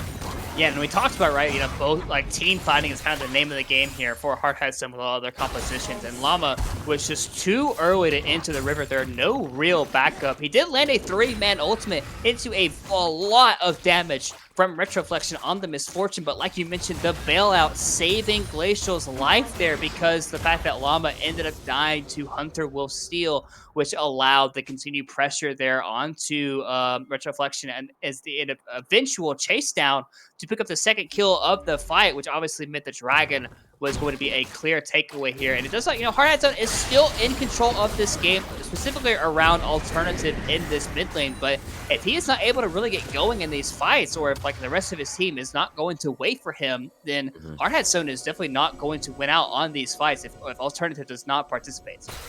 Absolutely. Alternative has to, has to find, I mean, he has been finding good uses of the Shockwave, but Hard Hat Zone as a whole need to find better opportunities to give him that ability to make these shockwaves even that much more aggressive, and then allow themselves to clean up these team fights, as Hunter Wolfsteel has decided he doesn't even need assistance to go 1v2 against the CB or Hard Hat Zone bot lane. He now is on the retreat. Bennett did use his teleport. He will dodge the bullet time, and he's decided, you know what, I don't want to give my life over to the Aatrox. I'll just die to the bot lane instead. So that is a good death in my opinion. Yeah, well, I wouldn't say a good death, because in terms of who gets the assist and like, Yeah. I get what you're saying, but like get what I'm dying saying. dying is dying. But so is Ye- Rutledge though. Rutledge dies again. I'm not even gonna narrate that. So Orion, go ahead and continue your analysis that you were going to give us. But basically, like, Hunter Steel just being a little bit too aggressive there. They could have just waited for the tower. They could have waited for the potential dive, but instead, Hunter Steel felt confident enough that he could win the 1v2. But nice crescendo into the teleport from the Bennett does result in a overall victory there. And then once again, Rutledge is just, being pressure hit in the mid lane. Llama using the ultimate and the Curse of the Sad Mummy there to actually pick up the kill onto the mid lane. But alternative looking. Pip and Hunter will still have an Oriana. The knockup searing charge. The shockwave. The alternative with the flash forward. Pip tanking up the turret. Bennett was looking for it, but he could not find it. Oh, the chance! But the clone is Bennett and the rest of Hardhead Zone are trick. Hunter will still playing this Monkey King exactly as intended, making them look like fools currently on the Rift here. CB Rush only down 2k gold, but it feels like they have the tempo right now, Orion. Yeah, it does kind of start to feel that way a little bit. Even though the Nyla from last game is not nearly as accelerated as in this game, it still feels like, Hunter Will Steel is just running the show on the Rift. And we saw the initial play there onto alternative. I'm surprised he did not use the shockwave to cancel. Oh no. So to cancel Pip's ultimate there, because the shockwave is a knockup that actually you're not allowed to really cast anything. But on second thought, here's Hunter Wolf Steel. Does not have Cyclone. He actually does have Cyclone, but instead not opting to use that one. But yeah, I'm surprised Alternative did not actually use the Cyclone to knock up the Pip, so knock up the Ornn, to the fact that he couldn't recast the R2 of the ulti there. So I gotta say, I'm gonna say a bit of a misplay there by Alternative, not just using the ultimate, but instead tried to flash and ended up getting knocked up anyways. That is a lot of damage from Alternative, though. Hunter Wolfsteel currently the only... No, okay, not currently. Actually, Pip has 1 kill, but currently the most kills on his team. You would say that he is certainly the carry right now for his teams in terms of gold infusion here. But he's been doing a really good job enabling his team to find these great team fights. But unfortunately, as of right now, he's just been the main one picking up the kills. As Hardhead Zone are working on Shirley here, it will go down without any contest, and they'll probably look to launch this. Actually, I don't know where they will launch it. They already took the mid lane turret. So they could, launch it mid once again, as the Ocean Drake is spawning here in about 30 seconds. Currently, CB Rush have the advantage in the lane. They've already cleared out most of the vision. Handshake onto Wolfsteel, as well as the Disintegration Ray. The hostile takeover. Apotheos has been placed with 3-man with the Amumu stun, but the bullet time connects, and CB Rush is being decimated. Glacial is still alive, though, as well as Rutledge. Retroflexion is still alive, trying to do the best he can. Dragon Moonkick is already down. Bennett and Pip now find each other in the middle of this team fight here, in the middle of the lane. Pip will proc the Ghost here to accelerate his movement speed and just get out of the sweet spots. CB Rush win the fight, and they should take this Ocean Drake here without any contest. Yeah, for how badly the fight started there for Hardhead Zone, with basically Alternative getting immediately picked as soon as the fight started, it's still only a 2-for-2, and respawn timers have happened for both teams here, so it's most likely just going to end up being a round 2 for both teams here. And very key to note, anytime there's a round 2, you always have to check the ultimate cooldowns, and if you look, not a single person has the ultimate available for the team. Alternative is about to. Yeah, exactly, though, so you have to make sure, like, Rutledge too. Do you actually know the CDs of these ultimates, right? Like for both teams here, because if you guess and you don't know these abilities, like you can definitely, Curse the Sad Mummy is really, really close. Shockwave is back, open up, and available, and Hardhead Zone's composition is very ulti reliant. So here we go. They are starting the dragon. 5 coming out from Bennett here. Bennett is looking for the flank. Llama as well. The 2 frontliners for Hardhead Zone are trying to cordon off CB Rush as well as they can. Coach Pizza way out of position here. He needs to be near his AD carry to use that hostile takeover effectively, and both teams will elect to let the Ocean Drake reset here. You see Bennett now working on the blue buff, actually, as they're just both kind of just standing here. Yeah, well, see, once again, it's a conversation of like waiting for your ultimate cooldowns to be back up and available. So far, everyone's ulti is available, including the Misfortune's bullet time. So once again, if they want to look for the fight, they can look for it again. But it's very clearly you have to watch the ball. If the ball ever gets moved in front of multiple people and you get shockwaved into bullet time, your entire team can get roasted. It does look like Glacial is doing a bit of AD carry flank potentially. Yeah, Glacial on the AD carry. Hunter Wolf still gets the 3-man, 4-man Cyclone. But Retroflexion with the bullet time. Dragon Mooncake has taken down the jungler for CB Rush. It is a complete fight. Glacial is by himself and alone, but he's soaking up so much damage. Bennett finally takes him down, flashes forward. CB Rush are on the retreat. Hardhead Zone have won the team fight and have won the Ocean Drake. Yeah, and we talked about it, right? We saw Glacial on the side, and CB Rush decided to go very, very early there, not giving enough time for Glacial to get around the flank. But I gotta say, what are we flanking on an AD carry for? Like, Nyla is still an AD carry that has to be with her team to do a lot of the damage, and we see the Ornn tries to go off here. Nice shockwave in the backline, but a 4-man, like, imagine if Nyla was in that 4-man Vel'Koz ultimate into the Ornn knockup. That's so much damage from the AoE cleave that Glacial would be able to provide for his team, but instead decided to go for the backline hero play, and it ended up griefing his entire team for it. Yeah, and it was only Drake number 3 here, so, and he still had plenty of opportunity to just approach from the front. Sure, your flash or ghost wasn't up, but once again, you drafted Renata specifically to cause disarray and confusion. It's not. It doesn't just have to be a defensive tool. That was a perfect offensive tool as well. Glacial could have used that opportunity with the hostile takeover to then just use the slipstream to get into the middle of the rest of Hardhat Zone and use that apotheosis there. Oh, Bennett. Bennett has found Rutledge, though. The chains have connected. Rutledge is... Oh, sweet spot 3 misses, but the knockup connects, the slow, and Rutledge will be able to get... Rutledge has... He's just been walking into a lot of blind vision recently. I don't... Is he distracting? What's going on here? As Hunter Wolfsteal and the rest of CB Rush, the ultimates are just used defensively to dissuade Hardhat Zone from proceeding any further, but the next wave is already here. Let's see what's going to happen. Llama connects the banish toss onto Renata here. The loyalty program misses handshake as well. CB Rush does find a Glacial with the apotheosis, and the bullet time just shreds them. Alternative and Hunter Wolfsteal already down. CB Rush on the retreat, and they found... They thought they found the team fight that they wanted, but Hardhat Zone instead punished them for their aggressiveness. But they still do not get this turret. Nope, they still don't get Just the turret, yet. though. They definitely do have the better HP and a lot of the abilities still open and available. And we finally got to see the shockwave into the bullet time there, doing so much damage there. On top of Glacial and on top of Hunter Wolfsteal there combined. And, you know, when we talked about, you know, Hunter Wolfsteal being just like so far ahead, being a monster, having a monster of a game really, but he hasn't really done anything since that comment really. He's not been farming, he's not been killing anybody because he's died 3 times, only picked up the 1 kill. And, you know, we talked about, like, you know, jungle in the current meta, right? Like it is kind of like this secondary supportive role kind of, especially like when you have, you know, all these other champions like you know, that need a lot of the resources to come through in these games. And, you know, if you look at the current build, right, it's Divine Thunder into the Kimtech, the Kimpunk Chainsword there. And it's definitely like he's gonna start like providing less and less for his team because he's just not been farming. He's not been really like achieving much with the gold that he initially had in this game.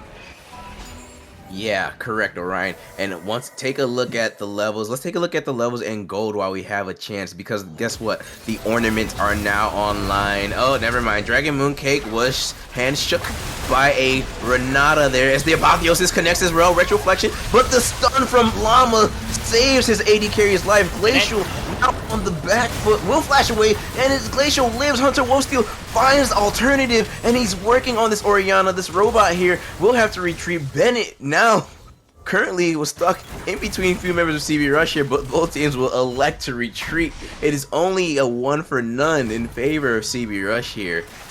Yeah, and that's one of the issues of having Sona as your support, right? A very, very squishy champ, very hard to basically walk anywhere by yourself, try to place any type of vision without just getting immediately popped like we saw. And Dragon Mooncake, like, just you have to have teammates around you if you want to actually go for like that type of like movement around the map, right? As the Sona. And just like the Dragon is gonna be spawning up in about 40 seconds here. And the death isn't going to mean all that much, but it does mean that CB Rush is going to get on the map faster here. They're going to place down their vision. They're going to control the river line. And once again, he's face checking. Pizza has found Dragon Mooncake. The life form disintegration ray disintegrates Dragon Mooncake.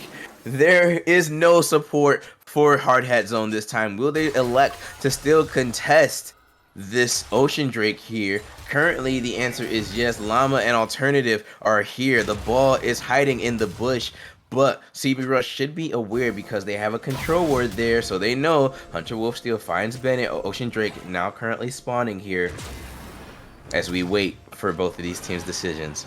Yeah, it's going to be a pretty hard fight here for Hard Hat Zone, even with all the AoE. But Dragon Mooncake is spawning right now. So he has about 20 or so seconds till he's actually going to get in this area.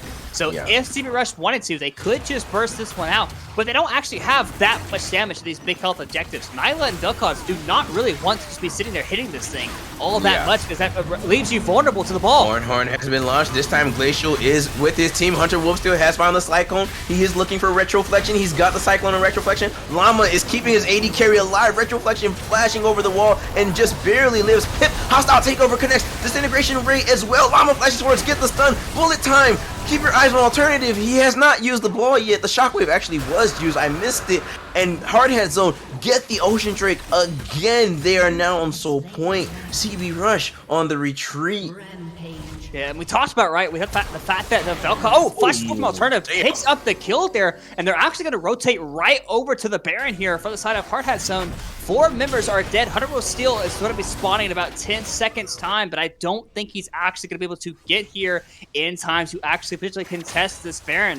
Baron dropping down to about 4k HP, yet this thing is going to die before Hunter Will Steel can even leave his base.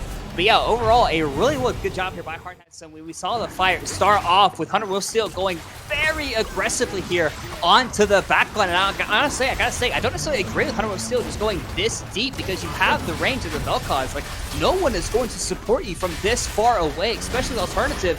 He is sitting here completely zoning away the team with the ball. And it's not really much CB Rush can do in these types of team fights if you don't really have anyone to block that exchange. And Llama, nice 3-man flash ultimate there to land the perfect setup for the bullet time to actually pick up the kills there from the back end. And now Hard Hat Zone is in complete control of this game, up 7,000 gold here at the 27-minute marker, and as well on the Soul Point. Absolutely, Orion. 5, 2, and 3 on this Aatrox, 8, 2, and 10 on the Oriana, 4, 2, and 6 on the Misfortune, plus these additional gold bounties. Speaking of gold, if we take a look at the gold currently while we have some downtime, before any more violence occurs, never mind. There's Hunter Wolf Steel. Oh my goodness, he's found Retroflexion. Retroflexion on the retreat being topped off by the Fruit and his Sona there. So, CB Rush, whoa. Bro, Hunter will still will have to flash away the Ornhorn. The Crescendum does connect. He was looking for a hostile takeover connect. Disintegration ray. Llama has gone deep and has found 2 underneath the turret though. But that is not the fight that Hard Hat Zone wanted. Hunter Wolf still now on the attack with Pip in tow. The knockup, the connect. It's gonna be an ace for CB Rush. Hard Hat Zone. Wait, Bennett still alive. Sweet spot. Bennett is doing the best he can. Bennett 1v4 right now. Bennett is still fighting. He has not gone down just yet. The knockup connects. Glacial and Couch Pizza are trying to kite this man, but they cannot get into range. They're going to give over their top lane as tribute to the top laner of Hard Hat Zone. Pit goes down. CB Rush do not get the ace, but they do get 4. And Bennett makes Pip his father, or I'm sorry, his son once again.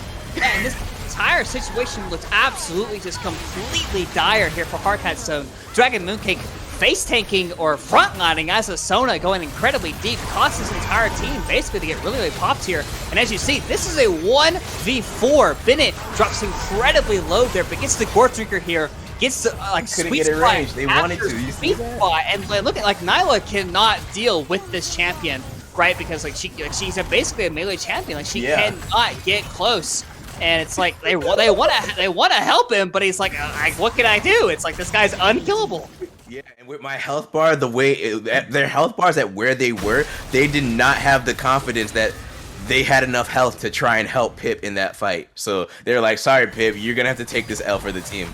Yeah, and what's funny though is that I'm pretty sure Coach Pizza had the Hilka item, the support Hilka item, when you shield somebody, Yes. it gives them so that was 40% reduced healing, by the way, applied to the Aatrox, because of Renata, all you have to do is shield somebody and it applies the healing reduction. So that was through the actual healing, the normal healing that Aatrox would normally proceed. But we are a minute away from the sole point of Hard Hat Zone. And we saw last fight how unkillable Aatrox is with this amount of items coming through at this point in the game. So Look at all the heal cut items currently, Orion, on everyone of CB Rush here except the Nyla.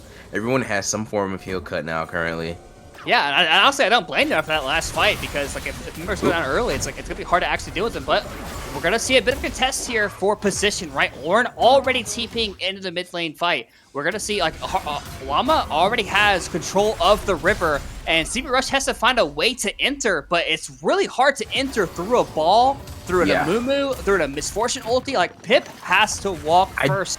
I don't know why Pip teleported to that minion. There was a ward in the bot lane alcove there he could have teleported to instead. Unless that is not a... Oh, never mind. As the bullet time does connect, hostile takeover as well, but not... Oh, that is a lot of damage. Retroflexion almost killed his own teammate. Llama gets the... And Stun and Bennett and Llama are in the middle of the CB Rush team.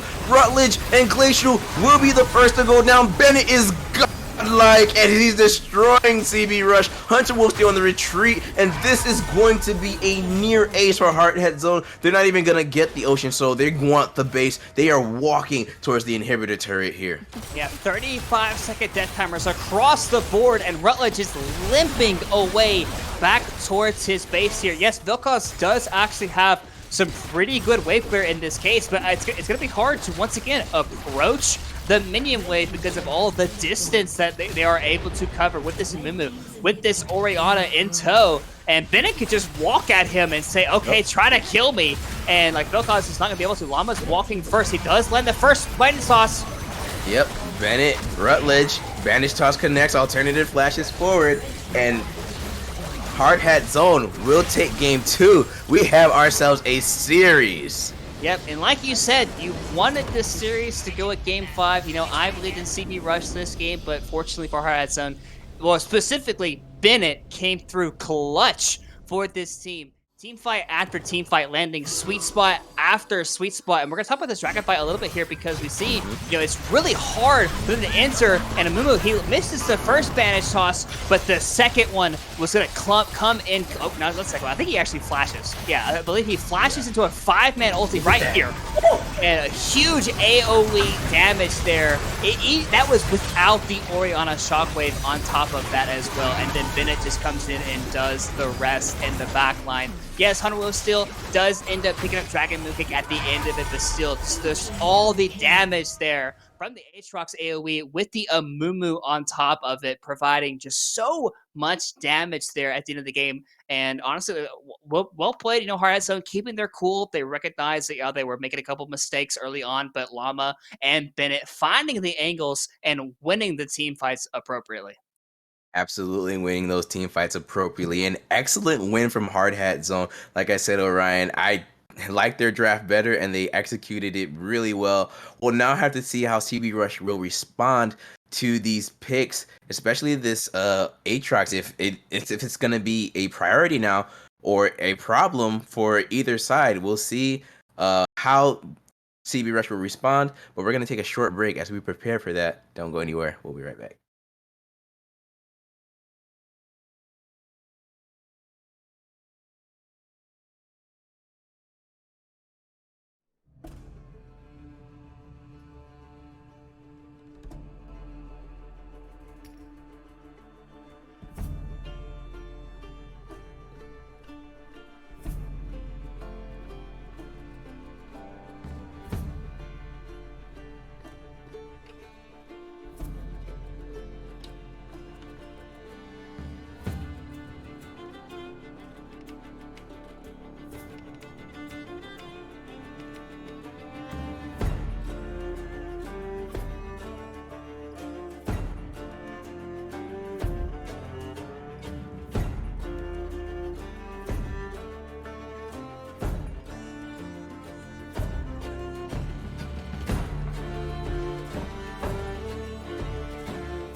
Welcome back, everyone, as we are here live for our Game 3 draft. CB Rush against Hard Hat Zone. CB Rush have elected to take the blue side once again.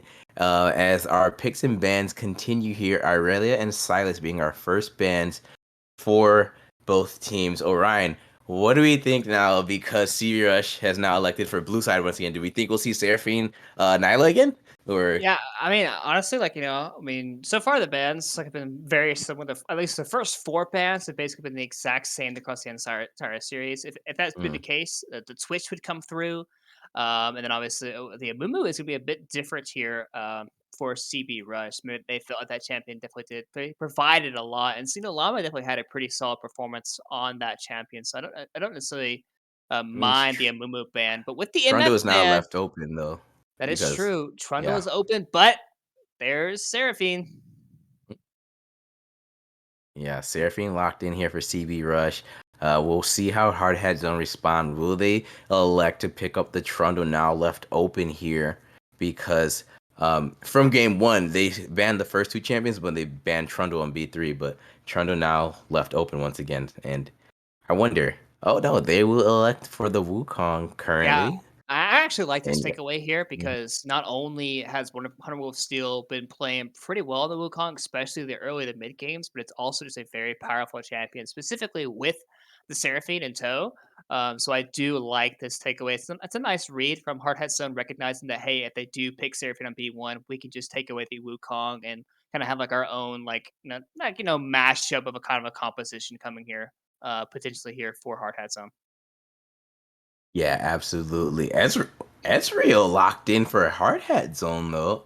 Interesting. Okay, so that whenever I see Ezreal picked, it just tells me bot lane, you're on an island. Like I'll probably see a roaming support, but hey, just play safe, bro. And we're gonna try and cause chaos and affect the rest of the map elsewhere because Mhm. yeah, Ezreal is just a pretty safe pick. You can leave him alone. He'll be able to farm. He has that arcane shift on top of his flash. And CB Rush have elected now for the Hecarim. So, that onslaught of shadows, devastating charge, fear combo should be enough to interrupt and at least get into the back line where this Ezreal will try and poke most of these CB Rush members out from.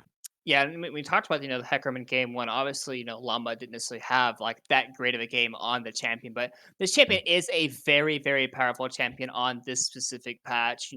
And with these two kind of champions like together, you add a Tarek as well on top of it. Like it all of a sudden becomes very very hard to kill CP Rush's composition, because like not only do you have to get through Seraphine's healing, but you also have to get through Tarek's ultimatum as well, to actually make sure you can like really, really kill these targets. And so far, like Hardhead Zone, they're gonna have to draft their way around this one. But Super Rush once again going for a death ball type of composition, and with the Tarek being locked in, that most likely is going to mean that the Seraphine is actually going to be in Glacial's hands this game instead of Coach Pizza's.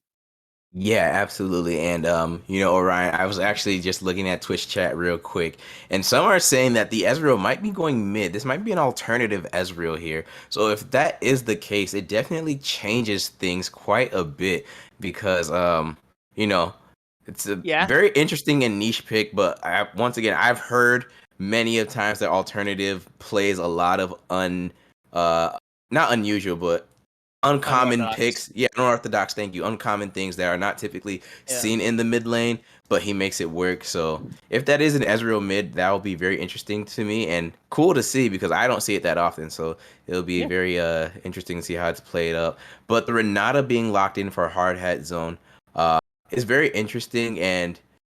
Obviously, it's a good pick because the Hecarim coming in with the Taric and everything like that. It's just you have to for both sides now, right? You have to be aware of your ult timing. So if they're not a hostile takeover is too soon, while the Cosmic Radiance is already in play, then it does nothing. If she gets it though while the starfall from the Cosmic Radiance is still coming down, then it might help out a bit, but I don't know how effective that might be. So both of these champions, both of these supports will really have to manage that ult timing and preparation. As we see our next set of picks or bans here, Oriana and Cassiopeia taken away, and the Vex and Ari taken away. So that is 4 mid lane bans here in the second round. So both of the mid laners are being pinched. I think we can tell for both teams who they really want to try and limit champ selection Yeah, for. Sorry. honestly, it kind of brings up the point, like with the Ezra, right? If it were to go into the mid lane, right, like you have the 4 mid lane bans that kind of just potentially not necessarily go to waste, especially for Hardhead Zone, but like CCP Rush, like they might not. They're Hmm. they're obviously anticipating this Ezra going into the bottom lane here, and with the Gwen being locked in, that obviously does kind of give them some flexibility, in terms of like whether or not they choose to do so. I'm gonna believe that this is most likely is gonna be the Ezreal in the AD carry position, but like you mentioned, alternative is like a very unorthodox mid lane player that just kind of plays whatever he feels like playing. To be honest, it kind of feels that way sometimes. So I'm kind of curious to see like how like this draft is going to being ended up rounded out here, because I do like the Gwen pick, because the Gwen definitely like obviously the champions CB Rush want Hmm. to be going into hard hatch champions, and like I think Gwen is definitely a very good champion at like absorbing that initial pressure and just being able to deal a whole bunch of damage back to them. But you add another death ball champ in the Swain in the mid lane Oh here for god. CB Rutledge, and all of a sudden you're looking at CB Rush's composition. You're like, how do we kill any of them if this game gets past 20 minutes? Because you have the AoE 5-man Seraphine heal with the AoE Tarek ultimate, with the AoE Swain ultimate, with it is also the set as well to clamp people together with his fists on his E's. And with the Oh, Yasuo being locked in here, there it I would is. imagine that is actually going to be in the hands of alternative. Looking to make some spicy plays in the mid lane. Yeah, absolutely expecting some spicy plays in the mid lane, some spicy plays all around. And you were asking about cut down, Orion. I mean, you have Gwen and you have the Yasuo that will Mhm. have plenty of cut down. Gwen with the true damage and the needlework there. So yeah, we'll definitely see a lot of cut down coming from those two champions. Those will be essentially the main power champions for hard head zone. Of course, Ezreal and Wukong more on cleanup duty, poke and whatnot. Ezreal, of course, not Ezreal, excuse me. Wukong being the main engaged to try and get that last breath for Yasuo. But if Wukong can't find it, of course, Yasuo can always do it himself with the tornadoes and just finding that connection. On the other side, CB Rush, once again, like you said, it is a very death ball, just meatball of a composition, right? Yep. Swain, Hecarim will more than likely go in first, and then Swain set looking for a flank with the I'm sorry, with the ultimate showstopper there, and then just of course the encore and Cosmic Radiance to just top everything off. So yeah, Glacial more than likely piloting this Seraphine here. Lots of poke, lots of annoying damage that Hard Hat Zone will have to deal with. But on the other side, they will have plenty of lifesteal to try and combat that.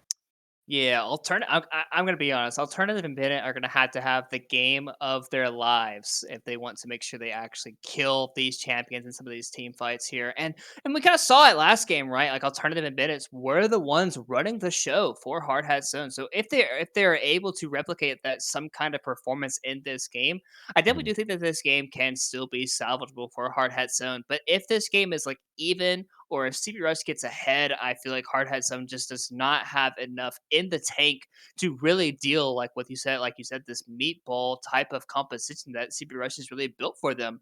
So it's gonna be up to Hard Hat Zone to be the ones being the initiators, being the ones being the aggressive ones to actually looking to make plays, because they can certainly make plays on them early, specifically early on into the game, pre 10 to 15 minutes. That's when CB Rush is definitely going to be weakest. But as Mhm. this game goes on, CP Rush's composition starts scaling to the moon. And if you are not careful about it, they will just slowly start to take over the game, and it'll start to feel like Hard Hut Zone can just do absolutely nothing about it if they're not careful. Yeah, call your options, call your bets now. Check your Wall Street bets on Reddit because this comp is going to the moon. It's definitely going to be an exciting game three here.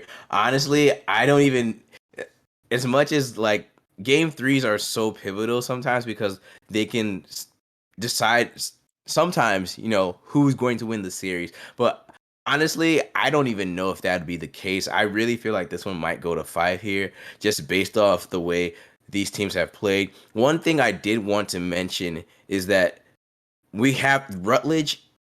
Eyes on Rutledge this game for sure because he's piloting Swain. Swain is such a polarizing champion, right? In terms of as long as he goes even or gets ahead in lane, he's going to be fine and become a menace.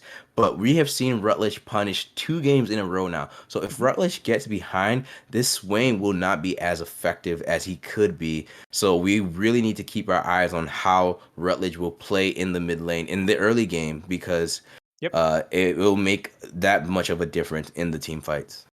Yeah, absolutely. Rutledge has definitely has had a pretty underwhelming performance so far in this series, and Alternative definitely has gotten the upper hand on him. So if And he is, Llama. yep, and Llama as well. So if they are able to once again apply that early pressure onto Rutledge, you can definitely like accelerate this Yasuo enough that even though they have like this meatball type of composition, if you have a Wukong 5-man ulti into like a huge Yasuo ultimate with the Renata Glass ulti over the top, you can definitely start seeing these health bars start to just melt on the side of CP Rush if they're not able to actually get their abilities to cast, right? Because we talked about the Tarek ultimate. 2.5 seconds of channel time has to come through until you actually have the invulnerability. So if you're able to punish that timer before they're actually able to cast those abilities, then obviously Hardhead Zone can definitely get the jump on them and get that advantage as this game goes on. But it's definitely going to have to be in the hands of Llama and Alternative to actually really start like getting control of this game early and often. Absolutely, Orion. You've made great, very great points. And for some of our viewers at home, if you think the draft could have been done better, or if you think you had better ideas for the draft, then go ahead and share your thoughts. But they also could have used pro comps as well to try and maybe give them some more insight on how they could have drafted a bit better, or because sometimes you just don't know everything. So pro comps, once again, it gives you an advantage. It gives you analysis. It gives you just a bunch of good stats, and you can use that code CCS. You get 50% off on your first 3 months, and there's more that CCS offers. We also have MetaFly. If you need a coach to have you have better skills in the top lane, as we have seen Bennett, have currently the advantage over Pip. So if you use that code CCS10, you get some discounts on MetaFly, and you can find your coach for a specific lane or just overall general gameplay. But in the meantime, we're going to take a short break as we prepare for our game 3. Don't go anywhere. We'll be right back.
Welcome back, everyone, as we are here for Game 3 of our 5-game lower bracket series. It is CB Rush against Hard Hat Zone. CB Rush on the blue side, Hard Hat Zone on the red. And we have ourselves, once again, a 5-champ lineup here in the river. No shenanigans, no health bars traded. Orion, Summoner Spells and Runes. What are your thoughts? Yeah, so honestly, like this game is like pretty relatively normal, except there's a TP on Nezreal that is looking to obviously not have like really any combat in the bot lane. I guess he's like mostly thinking of stuff like, okay, like Seraphine Tarek, obviously they're gonna farm, they're not really gonna have like any action really, so I can just take TP, and Alternative can be the one actually being the one to take the Ignite into the mid lane to kind of counteract some of the healing coming through from the Swain, from the Seraphine as well. The Azrael can actually be the one to kind of cover like these side lane pushes as the game kind of does go on, and the in the Yasuo can be the one like kind of like in the thick of things, like managing like the mid waves and stuff. Yeah, absolutely. You make a very great point as we see both junglers here starting on the bottom half of the jungle. So I more than likely see a contest for the top lane scuttle here. Hunter Wolf still working on his red, then piloting towards those Krugs. I'm sorry, Llama on the Gromp, and then yes. So actually, that as well. Lost my train of thought there. But both junglers pathing towards the top side of the map. We need to ensure and watch, both top laners need to ensure and watch themselves in the lane, because they'll know that, alright, at this point, either my jungler is going to be on the way, or we're gonna have ourselves a 2v2 in the top lane here. So whoever gets to the top lane first and gets that scuttle, and whoever, oh, never mind, as Pip currently beating down Bennett there on the Gwen. Gwen typically not seen to have, typically not known to be at a disadvantage in the early game here, but Set is one of those champions that can go pound for pound against most other champions there in the early game. And Bennett is also still level 1, so that probably gives Pip quite the advantage there, as we have seen. Yep, absolutely. You know, definitely, Set is one of those champions, like you mentioned, that like it's very hard to actually contest him early, especially on the wave. And we saw that with Pip not having to leash in the bot side of the map, he was basically able to just kind of walk in to make sure that like he could trade very aggressively this early into the Gwen. And so far, it's working very well for him. And I think he might have actually no, he placed the ward on the bottom side of the lane. Not the top half of the map, to where you can actually visually see the Wukong at the Krug camp. So he doesn't have any real knowledge there just yet. But I think Alternative did place a ward on the Raptors camp, which is going to tell his team that the Hecarim should be on the top half of the map. So Bennett should be a bit careful here. He is level 3. He should have access to that W ability. So this dive could be a bit risky here for CB Rush. But we'll have to wait and see. Alternative trying to get some trades here in the mid lane. Wukong is going towards the bot half of the map. So they're completely just giving up on this dive in the top half of the map. But Bennett does get his base off. He does get his TP right back to lane. So it's actually not going to cost him too much. It does cost him a little bit of early CS, but so far nothing really to come. Absolutely, yeah. Nothing to come, as that Haymaker does go wide. Bennett dodging out of the true damage, only expending the teleport there to get back into lane. Actually, though, Orion, typically we see top laners, more particularly with lots of movement, going Ignite teleport, but Bennett has elected for the Ghost, which isn't a bad option, as Llama has found the charge onto Rutledge here. Rutledge will be able to just walk it out, though. The red buff not doing that much damage, and Rutledge already level 5, so soon he will have access to that ultimate, as Glacial connects with the Dazzle, the stun as well. Hunter Wolf deals here, Retroflexion goes down, the bailout will not save him, and first blood given over to the CB Rush jungler here. Yeah, nice setup there. Black Glacial landing the 2-man roots into the flash stun there from Coach Pizza, making sure that they were able to pick up that kill. And once again, nice start for the bottom side of the map. Hunter Will Steel has definitely had some very solid early to mid-game exchanges here in this series alone across all 3 games. Yeah, I think, sorry, across, yeah, all 3 games. Obviously, last game, you know, it definitely had a pretty slow, like, mid to late game that's not quite able to translate that lead, but still definitely being a bit of an early game monster in this series. Yeah, absolutely an early game monster indeed. We've seen Hunter Wolf steal, but Pip and Bennett, as Bennett just goes down, Pip with the ignite.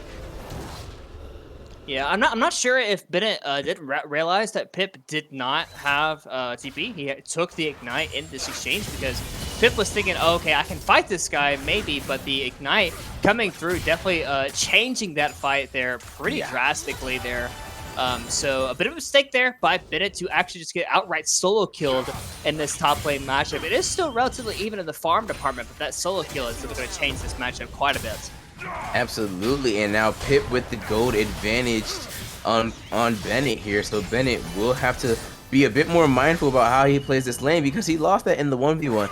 Granted, he will have a bit of he won't have to worry about getting chunked out too much due to that ignite being on cooldown, but he will still have to be a bit mindful of his trade with Pip here. And now with the Scribe's Room being proc there, he should be aware that Hunter Wolf steers here. The Dazzle connects, does not actually, as Retroflexion will arcane shift forward. The Ignite, Glacial will have to flash away. Retroflexion now on the retreat. The bailout has been activated. Glacial and Coach Pizza find the stun onto Dragon Mooncake. The support for Hard Hat Zone goes down. Retroflexion doing damage, but these Ezreal autos just aren't as strong just yet. Hunter Wolf still devastating charge. Bennett here, Onslaught of Shadows. Facebreaker connects as well. It doesn't even matter. He's just stomped right into his underneath his own turret. Bennett is down again. 0-2-0 on this Gwen. Pip 200, 150 gold bounty, and now this lane has truly become a problem for the Hard Hat Zone top laner. Yeah, this game has gone from bad to worse here. If you are a Hard Hat Zone fan. We saw the initial 2v2 exchange down there in the bottom side of the map. Retroflexion actually a pretty nifty arcane shift to go aggressively, forces Glacial Flash. But Taric as a champion is a pretty good duelist this early on into the game, actually able to provide so much healing and the lowering of the cooldowns every time he auto-attacks something when he has the ability from his passive there. So able to pick up the kill there onto Dragon Mooncake there, and as well the also another kill on top of that in the top lane there, punishing the Gwen without the ghost. And we talked about how, you know, Hard Hat Zone, as long as for CB Rush, as long as you're even or slightly behind in the early game, it's gonna be pretty easy to play this one out. Well, now you're 2,000 gold up at the 8-minute marker, so you're definitely feeling pretty solid about this game. Absolutely, and one of the best things about this game that we did not see in the previous two games was Rutledge. Once again, right? Sure, he is down in CS as we have ourselves a little skirmish here in the jungle here. Cyclone from Llama as the last breath connects as well. Alternative does not find the takedown just yet. Hunter Wolf Steel and Couch Pizza on the retreat. Bailout from the Renata here. Alternative goes down, and the Swain ultimate has been activated. Hunter Wolf Steel with a double kill. Retroflexion trying to find something back in Retribution. Rutledge takes down Dragon Mooncake, and CB Rush get 3. Yeah, I do like the attempt there from Llama, from Alternative, to try to punish Glacial and Coach Pizza. I believe Coach Pizza was not quite level 6 yet, so they recognized the target ultimate would not be able to get used there, but it still was just not enough to actually secure any kills there in that exchange. And once again, this game has just gone from bad to even worse here. As Bennett gonna try to use the ultis, look for a trade. Oh, the Ignite though, Showstopper, Facebreaker, Pip. Oh, Pip goes down, but it will be a Retribution kill for Bennett as well. So Bennett getting some gold back. Yeah, quite luckily. Yeah, still though, nice little trade there from Bennett, getting the 1-for-1, noticing that the set was going to end up dying to the tower if the Qs did come through there. So well played there by Bennett to actually get a 1-for-1 out of the situation, putting his team finally on the board here at the 10-minute marker. And wow, I didn't even notice the kill score. Yeah, it's 8-1 at the 10-minute marker. CB Rush is in complete control of this game, and we talked about the scaling, we talked about the meatball composition. We can talk about all we want, and you know, honestly, like, you know, for CB Rush, they're definitely in a very prime position to kind of continuously take over this game. And, you know, Hard Hat Zone is going to have to somewhat just like find their way back into this game, because they definitely don't scale better than CB Rush's composition. So they're going to have to basically, honestly kind of keep fighting in a way. they're going to have to continuously look to just try to find aggressive plays with this Wukong, with this Yasuo's kind of like early pressure, because the game is not going to get any easier if you basically sit back and do nothing. Absolutely, yes. Hard Hat Zone need to continue to try to be proactive across the map, continue to try to find picks or look to punish Pip in this top lane, but it doesn't even, not that it doesn't matter, but Hunter Wolfsteal has the same idea. The Ghost has been procced. The eye there from Rutledge will have some vision down, but it does not proc a crow there for the Demacian generals, or Noxian general, correction. As yeah, right? Like, he is not from Demacia. As oh no, Dragon Mooncake did just recall, but Retroflexion able to arcane shift out of harm's way there for the time being. So currently, it's not another Cloud Drake spawning. It must be a Hextech Drake spawning in about 2 minutes here. As the Spectator has decided to troll us once again, but Hunter Wolfsteal has not devastating charge onto Bennett here, as well as the onslaught, but the jungler for CB Rush gave over his life, and now it's a double kill for the Hardhead's on top lane, and you have just made this Gwen even, and you have just equalized the top lane. Yeah, I'm not sure about that one, honestly. Oh, Rutledge though, using the ultimate alternative. Oh my goodness, Alternative is just blown up by Rutledge. That's the first time we've seen the mid laner from CB Rush get the upper hand on the Hard Hat Zone mid laner, Demonic Ascension, taking Alternative off the map here. Yeah, Rutledge giving a bit of a solo bolo action himself there in the mid lane, giving some revenge back to Alternative. But yeah, back to the top lane dive there. I'm not really sure what the thought process there was for Hunter Wolfsteal, because, you know, not only does Gwen have the immunity, but she also has a lot of healing from her passive and the overall, like, the ultimate ability to kind of slow down the Hecarim as well. So, and if you notice, the Gwen actually has a Warden's Mail, so actually a very, very tanky Gwen on top of that. So not the easiest champion to kill in that situation. Like you said, just giving gold right back over to the Gwen, basically making her relevant once again in this top lane matchup. So definitely something to keep our eyes on as this game kind of progresses. But yeah, this game is still in very much in CB Rush's favor. Kind of as we saw, Yasuo has not really been able to do anything just yet in this mid lane matchup here. So we will wait and see if he's able actually really to kind of get things going for himself in this one. Absolutely, alright. And as we see, we have ourselves a little skirmish here in the mid and bot lanes respectively. Now, just, oh, True Shot Barrage launched. Will not, I don't think it connected with anyone in the mid lane here. We now have pings as we see CB Rush rotating towards the bot side of the map.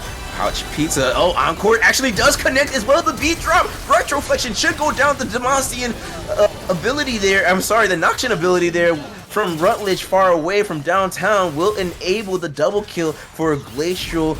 Couch Pizza, Coach Pizza flashes for it as well to ensure his AD carry does not die there. And it's a well-played move from the side of CB Rush, well-played coordination. You can see that the game 2 loss did not affect them too much at all. But Hard Hat Zone not looking to be slowed down as well. They find something in the top lane, getting that tier 1 turret. But CB Rush respond with the tier 1 turret in the bot lane.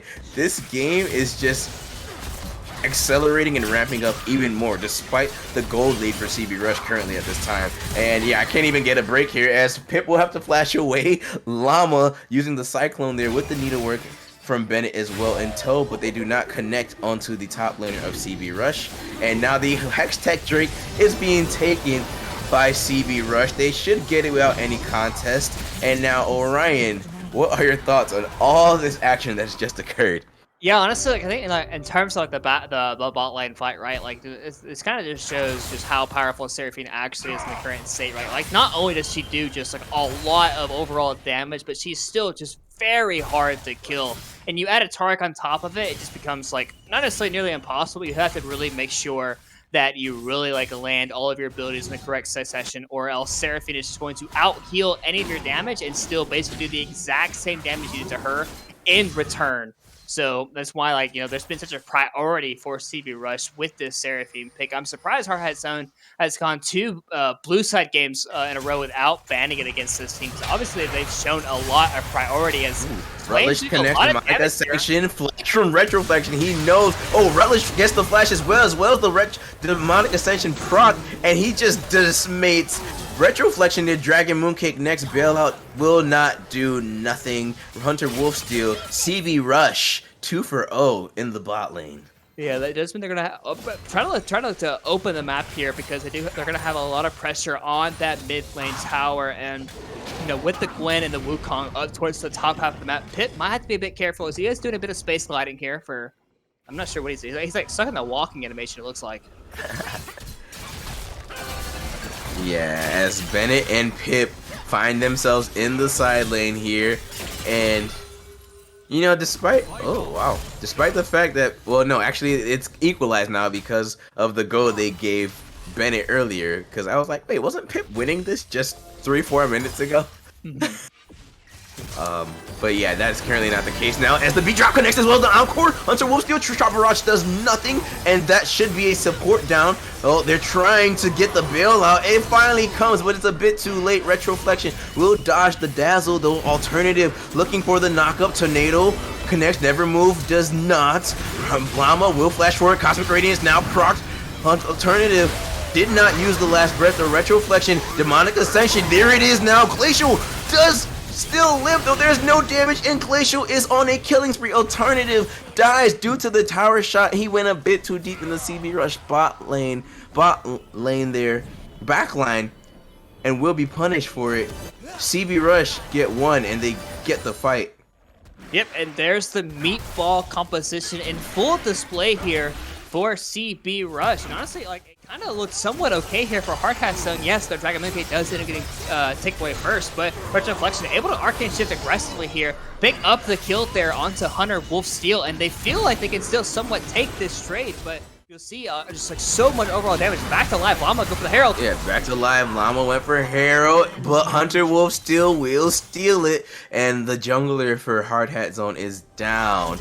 Currently, it is a is a 5k gold lead in favor of CB Rush here. Yep, and it's definitely like we saw, like, we already talked about how the struggles that Hardhead Zone is going to have in these team fights if the gold lead was even. Now imagine you're down 5,000 gold here. It's just definitely not looking all that great here for Hardhead Zone, and it's just because, like, they just don't have enough damage to really tear through all the healing and the invulnerability from this Taric, from the Seraphine, the AoE heal, right? It's becoming just very hard to deal with, and it's still, like, it's not like Seraphine doesn't do damage. This champion still provides so much damage with the XQ damage from the Q bounces that she provides to her team when she casts those. So it's definitely not like they're lacking in damage by any means. Yeah, it's probably not the most, like, traditional damage that we're particularly used to, but the Swain, consistent AoE ultimate damage coming through with that Seraphine over the top. It's definitely providing a lot for their team. And we're going to have a dragon fight here in a minute's time. And we're talking about the struggles of damage here for Hardhat Zone. Imagine adding a Mountain Soul on top of everything else.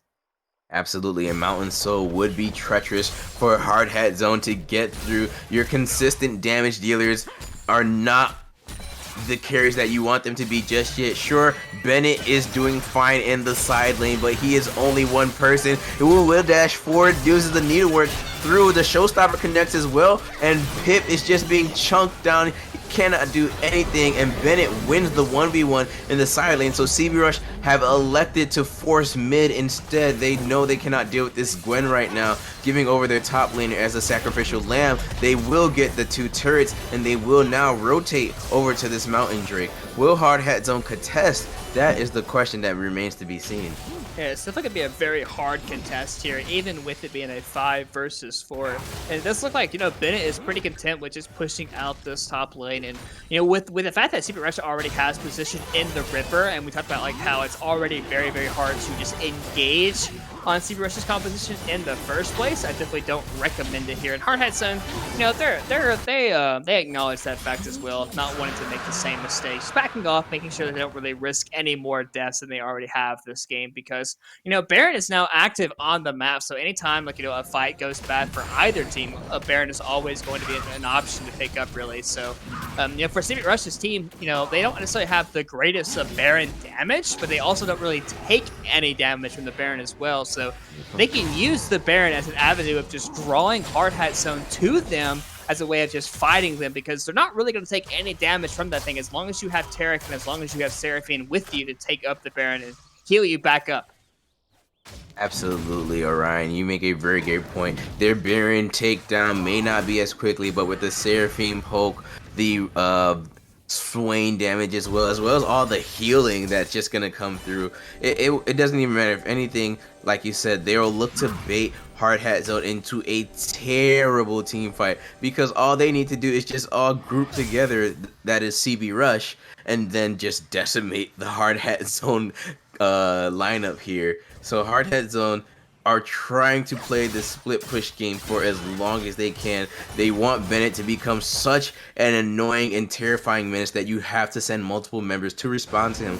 And I think at this point that just might be the case, but CB Rush, they might not just care too much as long as Bennett doesn't get too much on the map here, threatening their base, because they still win the team fight as long as he's not around, right? Even if he's around, they probably still win it. They might just lose a few more members because the Gwen is pretty strong right now. Yeah, it's honestly it's gonna kind of be up to CP Rush to like not really fall into the trap of like splitting up, right? Because like, in their team fights, they work incredibly well if they're all very, very close and working together in like unison type situation. So yeah, you could go down there to answer the Gwen, but like you said, as long as the Gwen is not actively like tearing apart your base or like really looking to get a whole lot, as Dragon connection Coach Pizza as well as wow, Renata died in like 2 seconds. Yep, and that's gonna be a big pickoff here too, because you know 22 minutes in. Top tier 2, sorry, it's going to be in the target here, as we just see a TP coming here from Rutledge. Instead of just focusing out this tower, they're going to want to play there. And Glacial does take a lot of damage from Leandre to the tower. Yeah, I believe he took 1 or 2 tower shots as well, probably due to the poke that he... Oh, Bennett, Rutledge did not know Bennett had retreated yet. Demonic Ascension has been proc, but Bennett has already found the advantage. Needlework 1, 2, and 3 from Bennett there. Rutledge will have to flash away. Rutledge lives, but will expend both summoners now and the ultimate as well.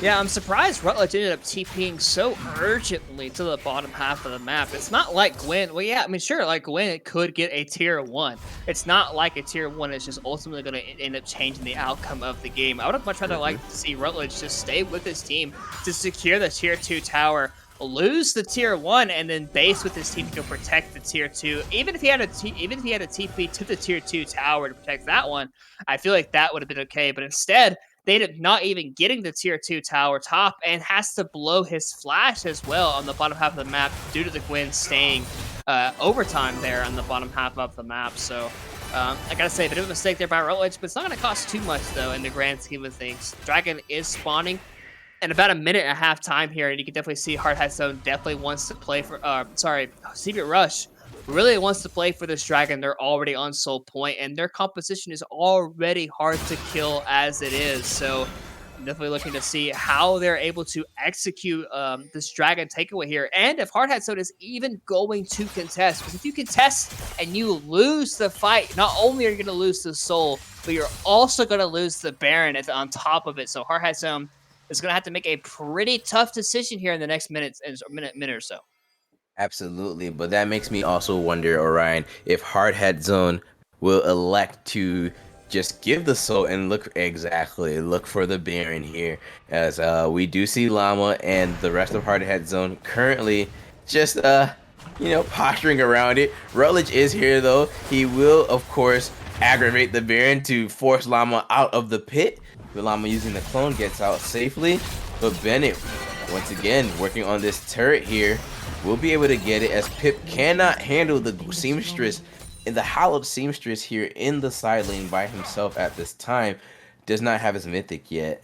Neither does the Yasuo for Hard Hat Zone either. So There's still time for these champions to scale, but for Pip, it's fine. Like, he doesn't need to scale, right? His job is done. Like, all he needs now is to just be an ultimate.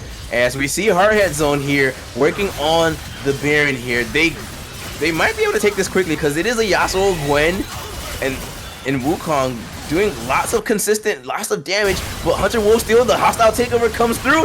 Oh, it does not connect, but the knockup does. The jungler for CB Rush down. Will CB Rush look for more? They elect not to because they have only kept Pip on the Mountain Soul here. Mountain Soul over to CB Rush, but Baron over to Hard Hat Zone. But for the time being, sure, you have advantage on the siege, but the soul is forever. Exactly, that's exactly what I was gonna say. Yes, the Baron is gonna be a nice influx of gold and overall like the ability to kind of play the game for about 3 minutes or so, but this Mountain Soul lasts forever. So Hard Hat Sun is gonna have to make a lot of this Baron if they want to consider themselves back into this game. And really, like, honestly, like, you know, 5 minutes from now, when this Elder Dragon does end up spawning, even with all the healing and all of, like, the overall like survivability that CB Rush's competition definitely does have, if you get access to the Elder Dragon, then all of a sudden you can definitely turn this game on its head very, very quickly. So that's probably gonna be Hard Hat Sun's next like major like thing that they really want to get, obviously, for both teams. But if they're able to get that objective, they definitely kind of stand a much more of a fighting chance than they currently do with just the Baron buff. But I definitely want to see Hard Hat Sun try to pick up a lot of the standing gold here. So you still have the mid tier 1 tower to pick up. That definitely would be like the first one that I would really like to see happen. But I also want to see, alright, so like you don't necessarily have to force anything super hard because you're still down in gold. You're still not in a great position to really win out on some of these fights. But overall, I do think that when the Elder Dragon does spawn, that's going to be the make or break moment here for Hard Hat Zone. Absolutely, like you said, Orion. When that Elder Drake spawns, all that healing from CB Rush ain't gonna mean nothing because they're just gonna get chunked down by that Elder Burn, by that true damage, and yeah, that will be quite unfortunate, quite devastating for them. But on the other side of that spectrum, though, it still is going to be very difficult for Hardhead Zone to walk into this Elder Pit, especially if CB Rush is there first, as we see Bennett currently just playing side lane explorer here. It's been pretty much been in the side lane for the entire game except for that one Baron pick there. As alternative dodges the dazzle from Coach Pizza here. Are we going to have ourselves some more action? The answer is yes. Cosmic Radiance comes out, alternative flashes away, House out of Shadows, and this should be a dead Yasuo here as the Encore connects. Cyclone, Demonic Ascension, Llama finds himself in a meatball and is just destroyed. Hard Hat Zone, the retreat. Retroflexion doing the best he can, trying to poke out these minions. Will be able to, but there's already another wave here ready for CB Rush to siege this inhibitor turret. Yeah, we talked about waiting for the Elder Dragon, but it seems like Alternative does not really feel like waiting. It would rather flip a 1 versus 3 in the mid lane, and it's going to end up costing his team an inhibitor on top of that. So, and Bennett wants to go aggressive a little, but he does have his Shroud to really kind of stay alive. Bennett has now been stunned, as well as the beat drop. The showstopper, Dragon Mooncake is dead. Bennett is trying to hit something back, but he will not. Retroflexion flashes away. Hunter Wolfsteal will take down the Ezreal here, but Alternative and Llama are back. Oh, I thought they were going to go for the end at first, but they respawn just in time to save their base. Alternative is still trying to make things spicy down here in this game. But yeah, I mean, Hard Hat Sun definitely playing with fire, honestly, in this game. Not basically going a little bit too aggressive there twice in the span of about 30 seconds here, and it's definitely going to cost them a lot of kills on the board. And now it's right back up to a 5,000 gold lead here for CB Rush, and Elder Dragon is going to end up being 2 minutes away. Baron is also spawning a little bit earlier, so we could have some shenanigans, right? Like basically being like, okay, like if you guys get the Elder, we get the Baron, whatnot. But Hunter Wolfsteal heard about the alternative. Hunter Wolfsteal has found alternative. The Onslaught of Shadows alternative. Dashing away, sliding, dashing, trying to get away. He will be able to use the tornado to knock up Glacial because he knows that Encore would have been right behind him if he didn't. Yeah, I mean, honestly, well played there by Alternative, but definitely didn't really have to be in that position in the first place there. So definitely gets, he gets a highlight reel, but at what cost, right? Because now he's going to have to apply, lose a lot of the pressure that Hardhead Zone could theoretically apply. And really, like, for CB Rush, all you really have to do is just control the bottom half of the map, especially those camps. Place your vision line early and basically make Hard Hat Zone come into you. That's what you really want them to do.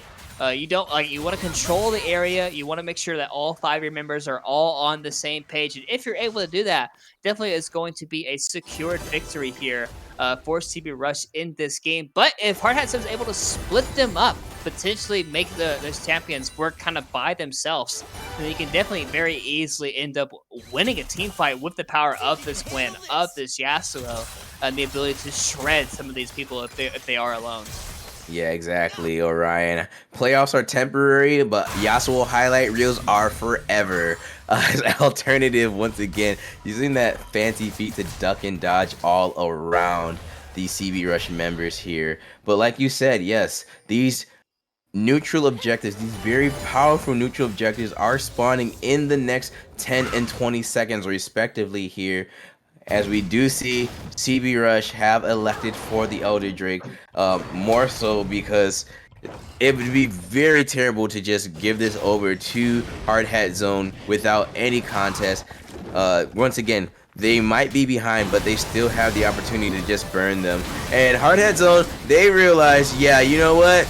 We do not want to lose right now. Bennett, once again, your side lane explorer solo play game is going pretty well. Oh no, actually, they will contest as the teleport from Bennett comes out. We see a lot of damage in the middle of this Elder Drake here. There's just Bennett, CB Rush and Bennett are doing the best they can to try and stop this Gwen from tearing through them. But Llama and Hard Hat Zone may have found the fight. Rutledge, still demonic extension, is Bennett is 1v3 currently at this time.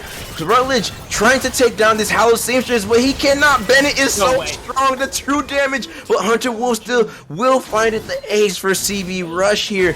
Bennett almost single-handedly saved Hard Hat Zone's as Elder take here, but it will not be the case. And I know we have a replay coming up here for you, Orion. Yeah, we might have a replay coming up here, but Ezreal does have TP. But yeah, Retroflexion gets caught out beginning of the fight there by Glacial. Glacial does get separated. They actually are separated pretty well. Glacial basically does nothing in this fight really to come through here, because he got solo 1v1, and also this fight, it looks very, very dire for Hardhead. But Bennett, once again, team fight after team fight, this guy is going absolutely nuts in this series, and some of these team fights here to come, providing so much damage, but unfortunately, it just was not enough at the end. The Hecarim buffs at the end with the Rampage stacks providing just enough. And Hardhead Zone, they are back on the map, but they're not quite able to get in time to the Elder Dragon, and now its game is still completely in the hands here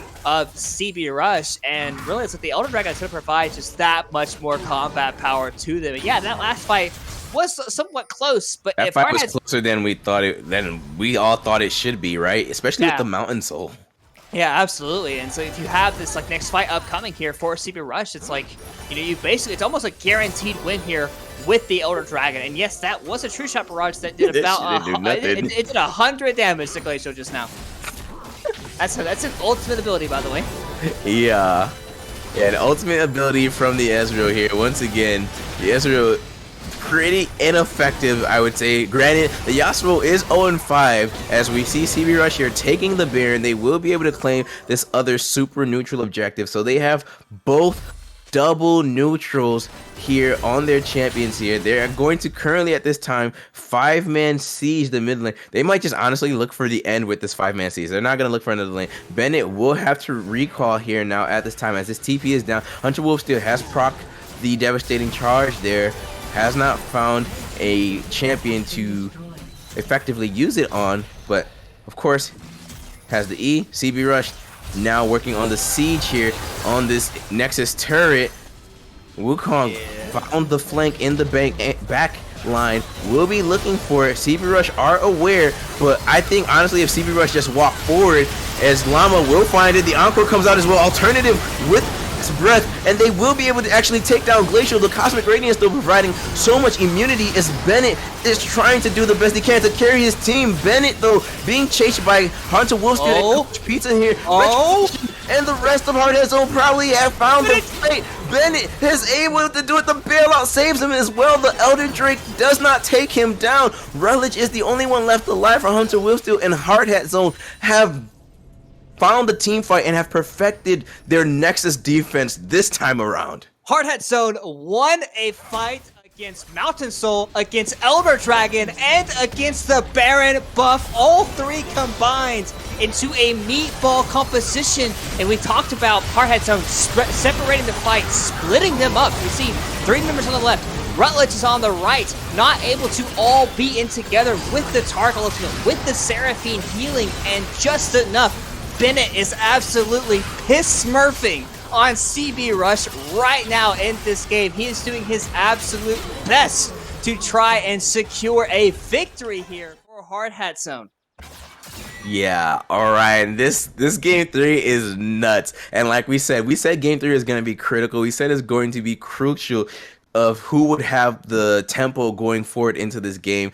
Honestly, who knows? I still don't know if whoever wins this game is going to win the series, but damn, this is so close to call. And like, CB Rush still have a 4K gold lead, but gold doesn't even matter at this point, as Hardhead Zone have effectively won the past 2 team fights. Sure, Hunter Wolfsteel was the last one to live, and they were able to get the Elder Drake, but I still see that as a win for Hardhead Zone because nobody else lived during that entire team fight, and they almost near aced CB Rush despite the gold deficit they have. Yeah, absolutely. And you know, honestly, the last couple of fights have been the Bennett show, with Renata basically having the really crucial bailouts to come.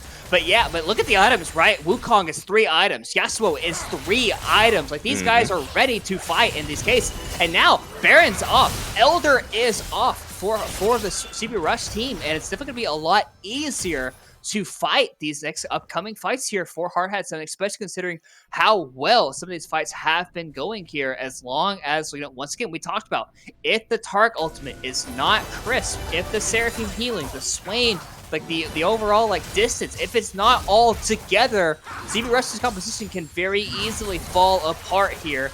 And they're definitely looking. Hunter Steel is separated a little bit. They could look for a 5 versus 4. Llama's looking. Llama is looking. Hunter Wolfsteel on the side here with the flank with the Elixir Iron for extra stats and defenses. But at this time, neither side wants to pull the trigger. Neither side wants to be the one that could potentially throw the game here. So they will just continue to play offense and defense on this siege. CB Rush though will have to retreat at this time, because when you don't have an ADC, it becomes that much harder to siege down these inhibitor and Nexus turrets here, especially when the minions are trudging into the opponent's turrets and you have all these melee champions that can just, of course, you know, cut them down very quickly with the Gwen, Wukong, and Yasuo there.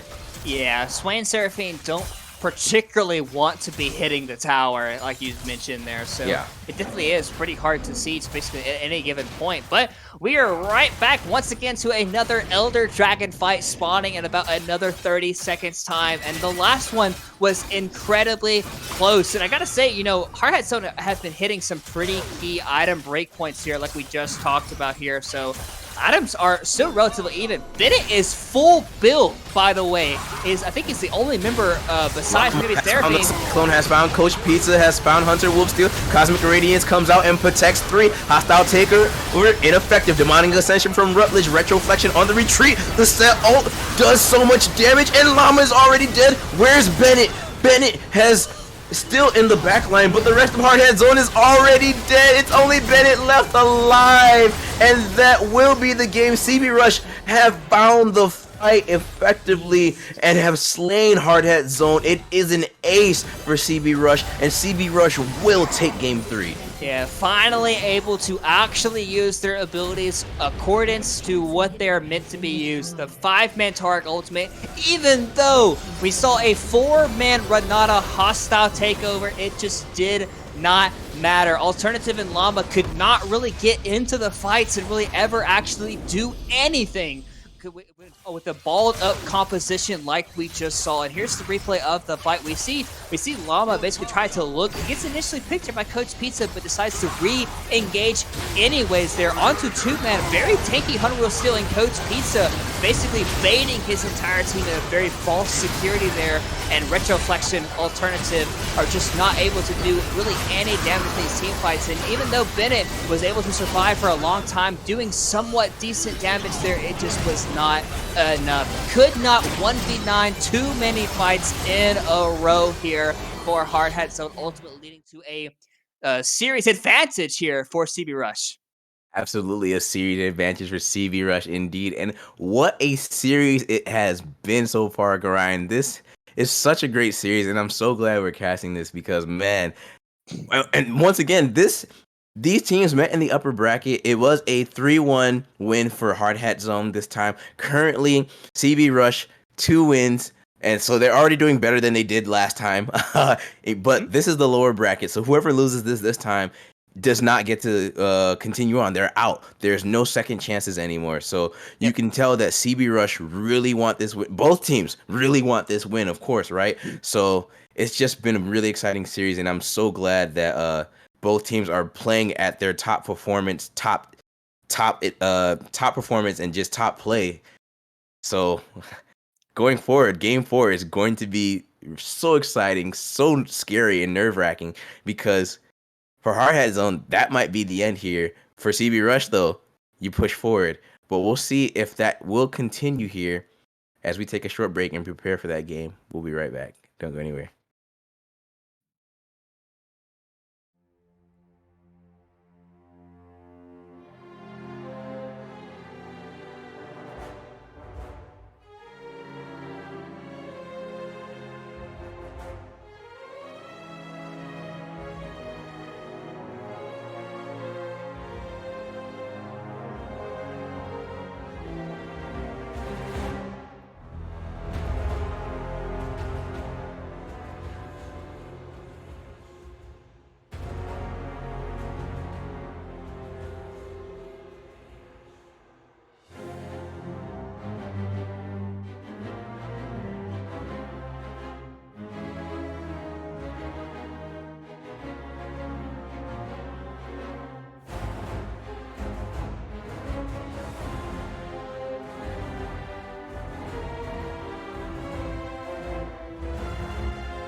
Welcome back, everyone, as we are here live for our Game 4 draft. We are right into picks and bans here of Hard Hat Zone, of course, against CB Rush. Hard Hat Zone have elected for the blue side once again.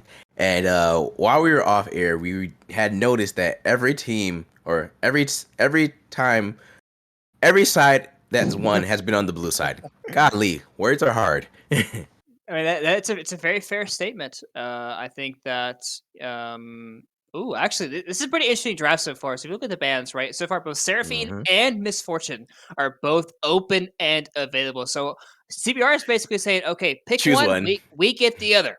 Yep. And I think Hard Hat Zone, in my like, I have a feeling Hard Hat Zone's going to pick the Misfortune here.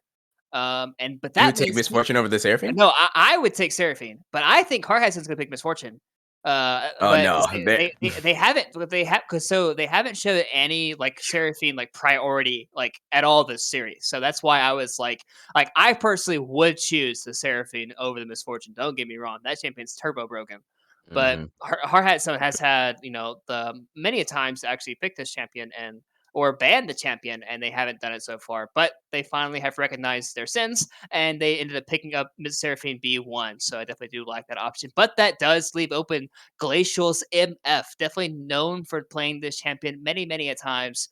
And definitely a very, very solid MF player. So I definitely like that pick to come through. And to deny the potential Seraphine Tarek combination, they're just going to take away the Tarek and put it into the support position here for Coach Pizza. Yep, Coach Pizza piloting this Tarek. I think no, did he not pilot it? Oh, he has not played it yet so far in this series. Oh no, he played it last game. What am I talking about? So yeah. So piloting the Tarek once again. So that will be no surprises there, but they for Hardhead Zone will pair up the Seraphine instead with the Sona. And I wanted to mention at some point, Orion, last game that it's been pretty much these Enchanter healer shielding supports we've seen all Yep.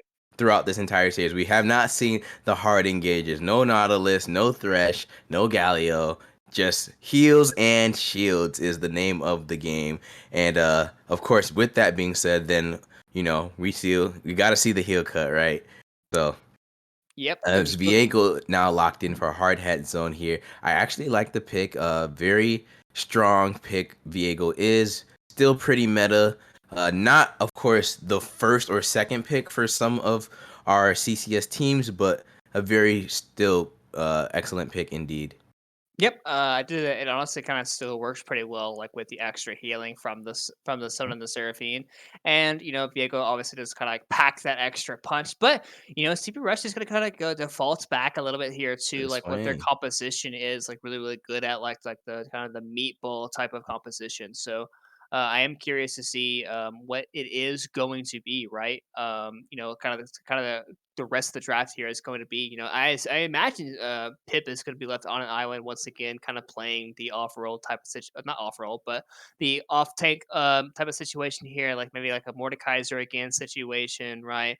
But that does leave a potential Yone to be picked up here by the minute in the top lane. So the rest of the draft, I would imagine Hunter Wolf Steel is probably going to get the priority here on the R4 option to kind of give the last counter pick here to Mr. Pip in the top lane, which would be a first here in this series so far. Bennett has been the one, I believe, picking his top laner in counteract to what he's seen out of Pip so far. So definitely, so maybe Pip would be able to get the advantage in this game now that he has potentially to get a counter pick. Yeah, absolutely. And I would say so far, we would say so far currently, Bennett has looked like the the stronger top laner, right, in this series. But sometimes that necessarily isn't the name of the game. Sure, you could be the top laner that wins in the 1v1, but CB Rush currently up 2 games to Hard Hat Zones 1. So despite the carry performance that Bennett did have towards the end of the game, it wasn't enough to get the win. So it's not always about being the one to, of course, win lane, win game, right? But currently, we'll see how that turns out for our top laners here, our teams here, as the Nocturne has now been locked in for CB Rush here. So that should be going over to Hunter Wolf Steel here. And then we'll see how Hard Hat rezone with their last 2 picks. Aatrox for Bennett here. So lots of healing once again. I Mhm. wonder if he will go the Gore Drinker build this time around, or if he'll look more for that crazy damage build that we see typically with the Eclipse build that Aatrox also plays. Yeah, no, I do think that with this Aatrox pick coming through, that most likely means that Pip may not be able to pick Oh, just like please this do it. Lock it in. crazy. Yes! Ooh, Cassidy Yes! actually. Okay, Let's yeah. So go um, alternative. Oh my yeah, I mean, god. this Aatrox picks definitely like I'd be surprised if Pip ends up just locking like some like free tank that we saw in game two into the Aatrox, right? That we kind of saw like because Bennett was doing very solid in that matchup specifically, and the Cassidy can definitely do pretty okay into a lot of what so far Super Rush has drafted for themselves. It doesn't look like Pip is going to end up returning back to. Oh, actually, Daddy Nectin. we're gonna wait. We're gonna wait. We're gonna wait. We're gonna Oh, no, wait. locked it in. Oh, okay, never mind. Yeah, so Renekton is locked in here for Pip, which I gotta say, it's a bit surprising because the 2 champions that really want to go in and be like kind of the thick of things is like the Aatrox and the Viego. So I guess you could theoretically like CC this combo the Viego into a complete death from like all the CC they have. But other than that, I don't see a world where like being a very beefy bruiser like frontline Renekton is going to actually end up being the end all be all here for CB Rush's composition. Yeah, Renekton, or as some of my friends like to call him, Daddy Nectin. Very interesting, very polarizing pick here into this draft, right? Yeah, Seraphine, Sona here. Lots of healing, lots of just annoyances that it will be very difficult for the Renekton to get in, but with the Nocturne to turn off the lights, they can potentially pick someone off pretty quickly here. It's just, once again, of course, about coordination and communication, right? So Mhm. we'll see how Pip will manage the Renekton into the Aatrox in the top lane here. Actually, Orion, while we are getting through client draft, let's talk about that a bit. Let's talk about these matchups here as we go, and we can go like lane by lane, right? Like, Yeah. what are your thoughts into Renekton versus Aatrox? I'm not a top lane main, and so I don't know much about top lane Yes. matchups at Yeah, all. Renekton should win the early trades because you can like dash forward as Renekton and be able to like basically land your full combo without really getting hit by the sweet spot of Aatrox. Ideally, if you do get hit by the sweet spot of Aatrox, all of a sudden like the trade can get flipped on its head like a 180. But it's basically it's up to the Renekton to basically dodge out on the sweet spot by dashing forward, landing your stun, doing all the damage, and then dashing right back out. If that happens, Renekton basically wins any single trade, and then not about basically anything else coming through in that specific trade, right? And then Mhm. obviously for the jungle specific matchup, Nocturne Viego, there's not really too much interaction between those two Yeah, specific champions. they're both farming But for 6. Yep. Well, I mean, Nocturne itself probably farming a little bit more. Viego can get Yeah. a little bit active, but he doesn't really have a lane to particularly play for. Like, I Hmm. guess for Cassidy, it's more about like protecting him, making sure he doesn't fall too far behind, but he is laning against the Swain, which shouldn't be too hard to manage. And then for the bottom lane here, Seraphine Sona, once again, just looking to scale, just looking to farm up the best they can, not really looking to have any action. So both junglers are probably going to be pretty content with just kind of farming things out, just kind of chilling out with how the kind of the game goes on. We did mention the mid lane matchup here a little bit between the Cassidy and the Swain.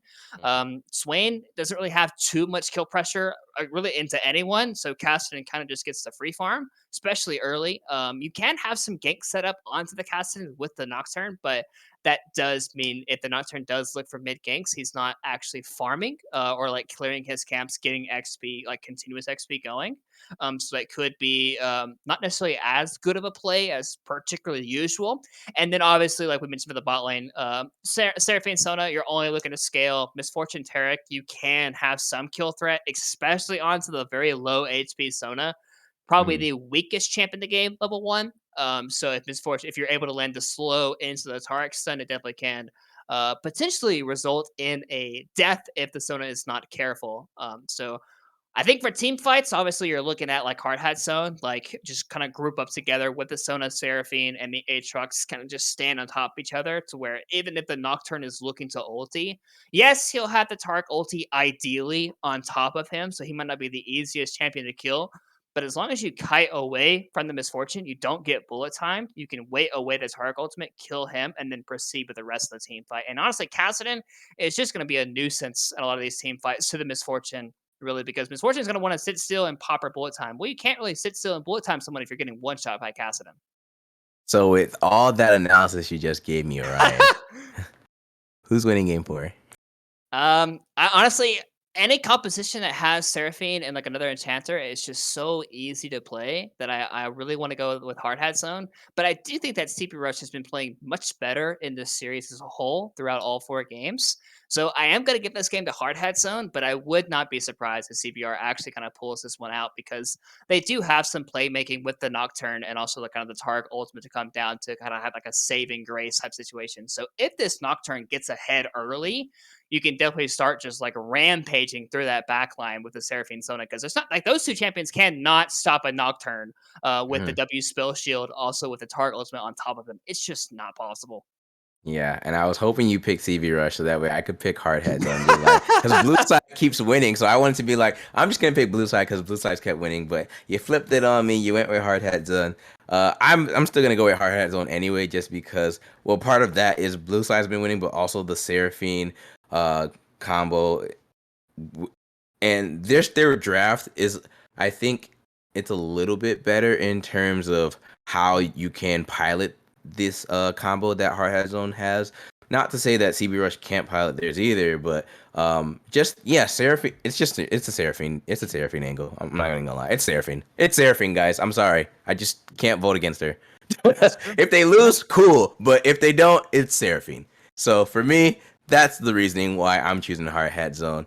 Um, Yeah, you can at me in the Discord if you disagree. But with that being said, we're gonna go ahead and take a short break as we prepare for Game 4 of Hard Hat Zone against CB Rush. We'll be right back. Don't go anywhere.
Welcome back, everyone. We are live for Game 4 of our 5-game series. It is CB Rush against Hard Hat Zone. Hard Hat Zone on the blue side, CB Rush on the red. It's once again a 5-champ lineup in the river. Okay, somewhat of a 5-champ lineup. Bite line of Hard Hat Zone are near the red buff at this time.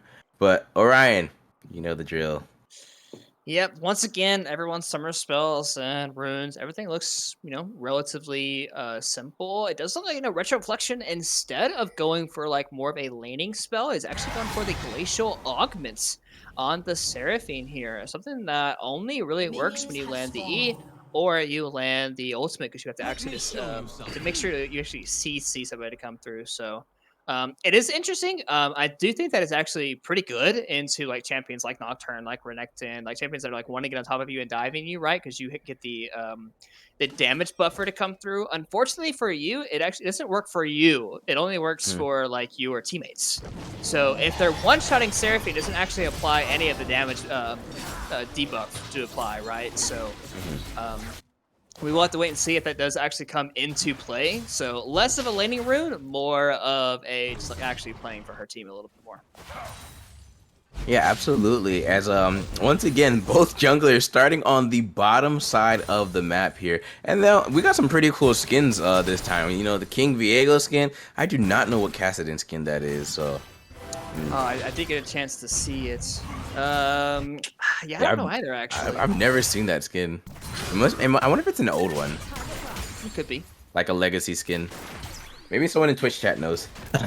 Twitch chat, tell us what the Kassadin skin is when you see it. As the Dazzle does connect onto Dragon Mooncake here, though, from Coach Pizza. Coach Pizza has been phenomenal on this Taric here, landing those Dazzles, or at least putting the fear of God into Hard Hat Zone's bot lane, as he just threatens them so much. Like, oh, am I gonna do it? Am I gonna do it? Yeah, I mean, definitely that's kind of what we talked about, right? Like this Misfortune Turek, they definitely do have the ability to trade aggressively, right? Like in some of these exchanges, and because Sona Seraphine is a very weak early on 2v2. Seraphine only really starts to become very, very powerful when you actually start seeing like Matt Lost chapter, as Rutledge does actually have to flash, but Rutledge will flash forward. Coach Pizza landing the Dazzle, and there is just skirmishes and shenanigans on all 3 lanes currently. Where is our 3-cam view production? We're better than the LCS here. What's going on? Yeah, true, actually. Yeah, honestly, like I do like the attempt there from Viego in the mid lane. Does actually look at bot lane too. Oh, bot lane is Llama is here. Flash forward from Coach Pizza. The Llama flashes for first blood, given over to the jungler of Hard Hat Zone. Rutledge in alternative dueling underneath the turret. Alternative taking 1 tower shot will heal up though with the pot. Yeah, that's a huge pickup there. That's probably the one champion you really want to get the kill there onto in that bot lane exchange, because a lot of the power is going to be on the Viego this game. Llama's back to mid lane. Rutledge walk forward, but Llama here with the Spectral Maul. Rutledge goes down. Hunter Wolfsteal might be next. Vision of the Empire, as Hunter Wolfsteal will have to flash forward. Oh, and that vision was from Llama. I was like, wait, how did Rutledge do that? He's dead. Yeah, almost actually landed the E pull back there from the Swain as well. Could have almost picked up the kill there on the Hunter Wolf Steel, but instead it is just going to end up being a push out. Move! Oh my goodness, flash from Dragon Mooncake there. That was almost a setup kill for the side of CB Rush there between the Nocturne and Swain, but they will be able to get out and recall it this time safely. Yeah, they do. It does kind of cost some summoner spells though. Alternative had to use his flash as well as Dragon Mooncake in that exchange. So you know, it could potentially end up getting punished because, you know, Kassadin Pre-6 is a very punishable champion. But like we talked about here, with the Nocturne investing a little bit time there in the mid lane, that does mean that he is not actively clearing his camps, actively getting that like nice amounts of XP that we really want to see a Nocturne getting, because Nocturne becomes a very prevalent champion when he hits level 6, able to actually use his ultimate to really affect the map. Basically can be anywhere at once, and the second the lights turn off, you really have to be very, very communicative with the team, like, okay, like, where's it going? Like, are you okay? Like, what's going on? Because no one has any idea what's so hard of actually focusing on, like, you know, what they're actually trying to be like doing in some of these team fights, when this Nocturne ultimate is such a big distraction, and like basically anytime the lights go off. Yeah, absolutely. I mean, for all the champions we have in the game, Paranoia is one of the best named ultimates, just given what it does and like what it actually does to not just in game but out of game, right? Like the actual people piloting these champions, because you literally are like, oh my god, like, fuck, is he coming for me? Is it? Oh, sorry.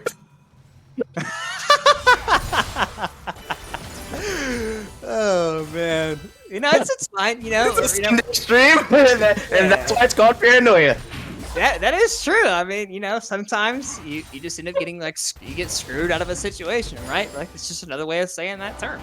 But but yeah, I mean, so far, you know, this game has been definitely obviously been basically completely dictated here by Llama in the jungle, and you know, he is certainly in position to kind of carry this one out, especially with kind of like the champions that Hard Hat Zone has drafted for themselves. They drafted the Sona, they drafted the Seraphine, basically in the hopes of that they would carry, but another stun lands. Once again, Glacial, Dragon Mooncake being chunked out, the Ignite was procced as well, and that will be a kill for Glacial on the Misfortune here. Retroflexion could not save his support, as this Seraphine is not online just yet, only has the book there in her inventory with the tier.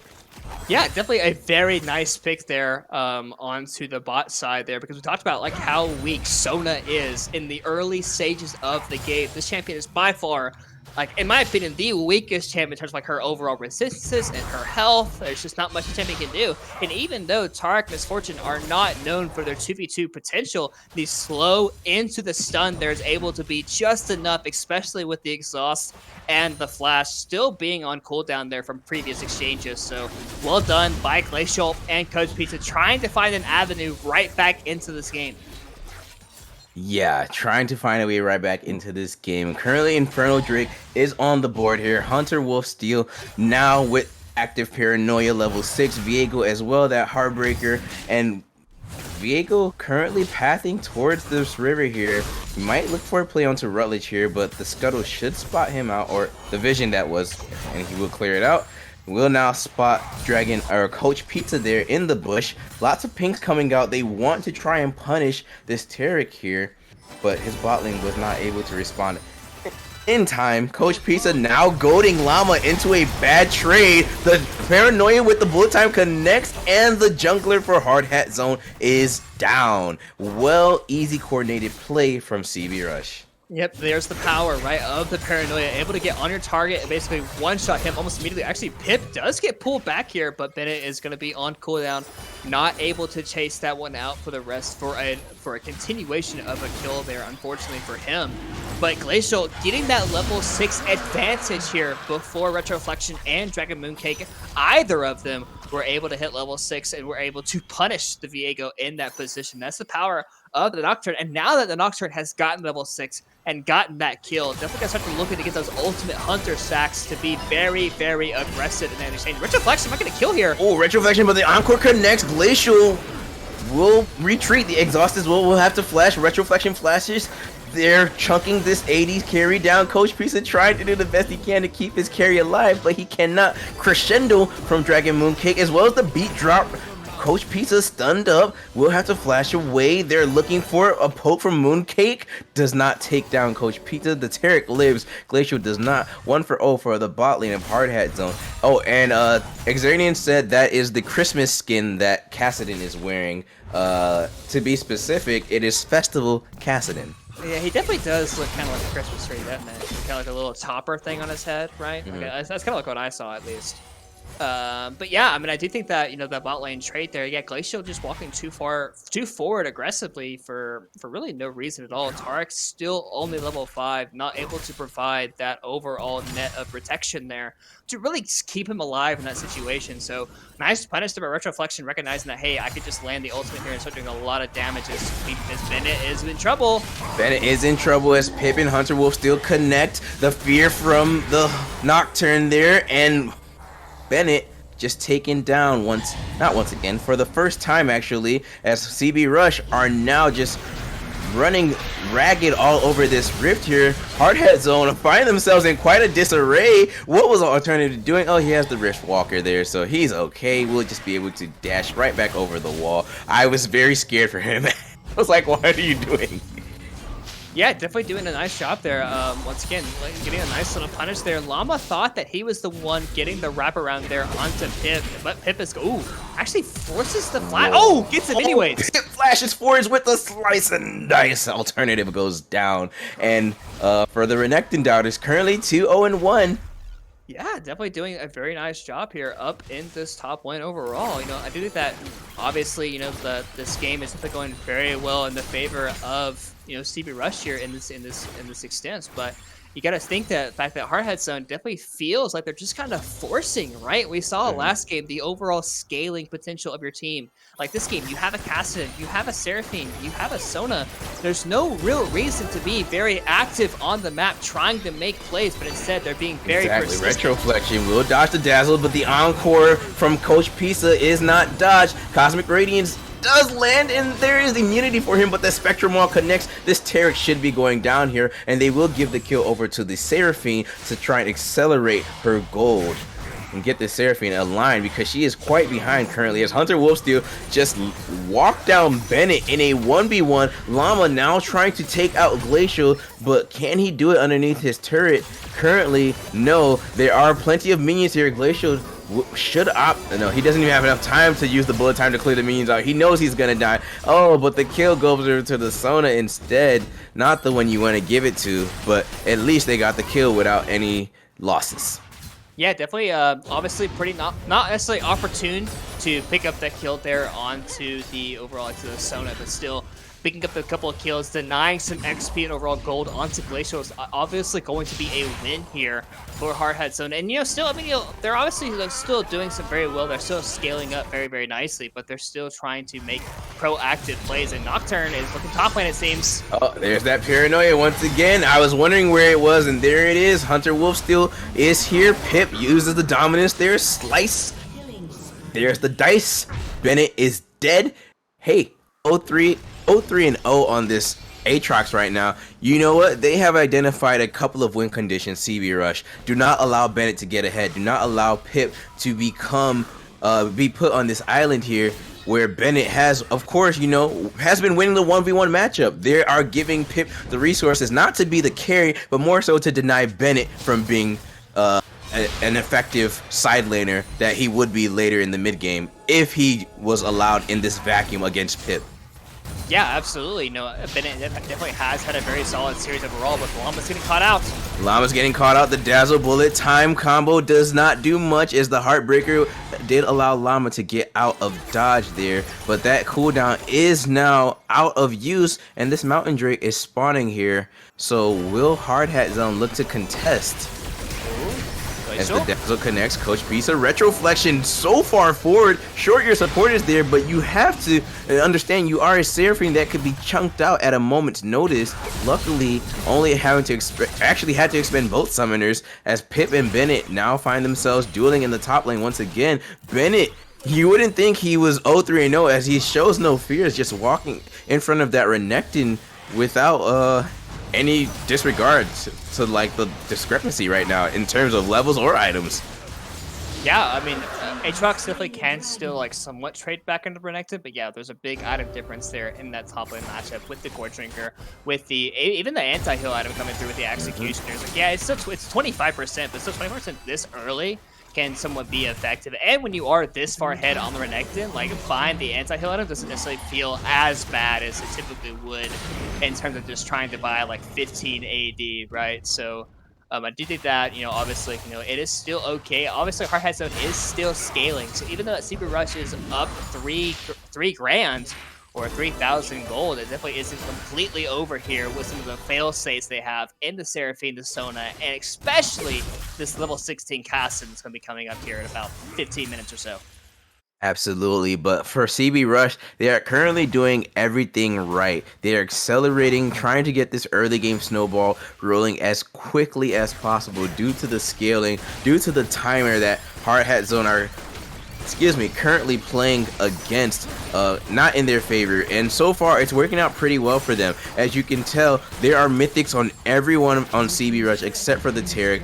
Meanwhile, on the other side for Hardhat Zone, only mythics on the three bot side champions, Kassadin, Seraphine, and Sona here. So Viego and Aatrox definitely behind the curve a bit at this time, as the Cloud Drake will be spawning here in about 3 minutes.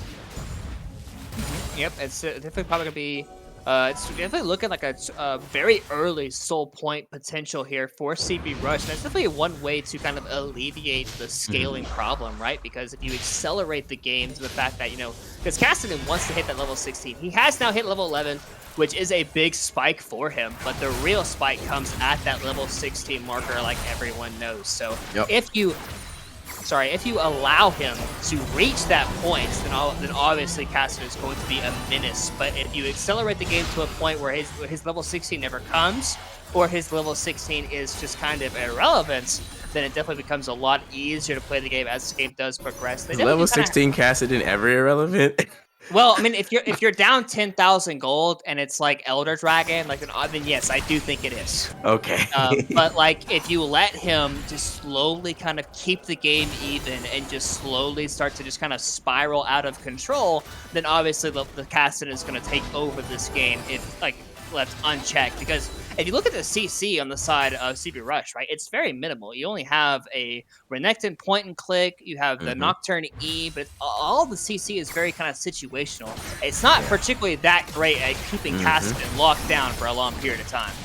Absolutely. As Glacial and Coach Pisa have elected to rotate towards the top lane just to push the minions there at the time being, gain some advantage and priority as they now look to take down Shirley here. Hardhead Zone will not contest because they just need to try and farm up more gold on their champions here, try and scale, and they do not want to give any more kills over to the side of CB Rush needlessly at this time being. Yeah, it's definitely a good decision here by Hardhead recognizing just to kind of take a back seat a little bit, recognizing, hey, like we have these options of late game, like we don't really have to be super active. And if CB Rush is out of position, then obviously you can still look to make aggressive plays and be very active on the map. Yeah. And it's like definitely like you can definitely have something to do, right? Yeah, Um, absolutely. Alternative can still solo kill Glacial if Glacial is out of position. So like, let's not get that misconstrued here. Just because Hard Hat Zone are behind does not mean they do not have some strong champions here that can pop somebody real quick. Especially this Viego and the Kassadin, right? Like in conjunction together, because the Kassadin can get them low, and then the Viego can like basically execute them with their ultimate to kind of come do, Yeah. and basically one-shot them, right? So definitely a Bruce Herald uses here is going to take about 80% of the overall tower there in the top tier 2. But overall, I do think that with CB Rush's current state of the game, it's going to be all about just continuing to accelerate the game, not letting this Kassadin just free farm in a mid lane or a side lane, just slowly getting up that gold, because by the next soul point or by the next dragon spawning, you don't want this Kassadin to be level 16. Yes, it is a Cloud Soul. It's obviously not that great of a combat dragon to deal with.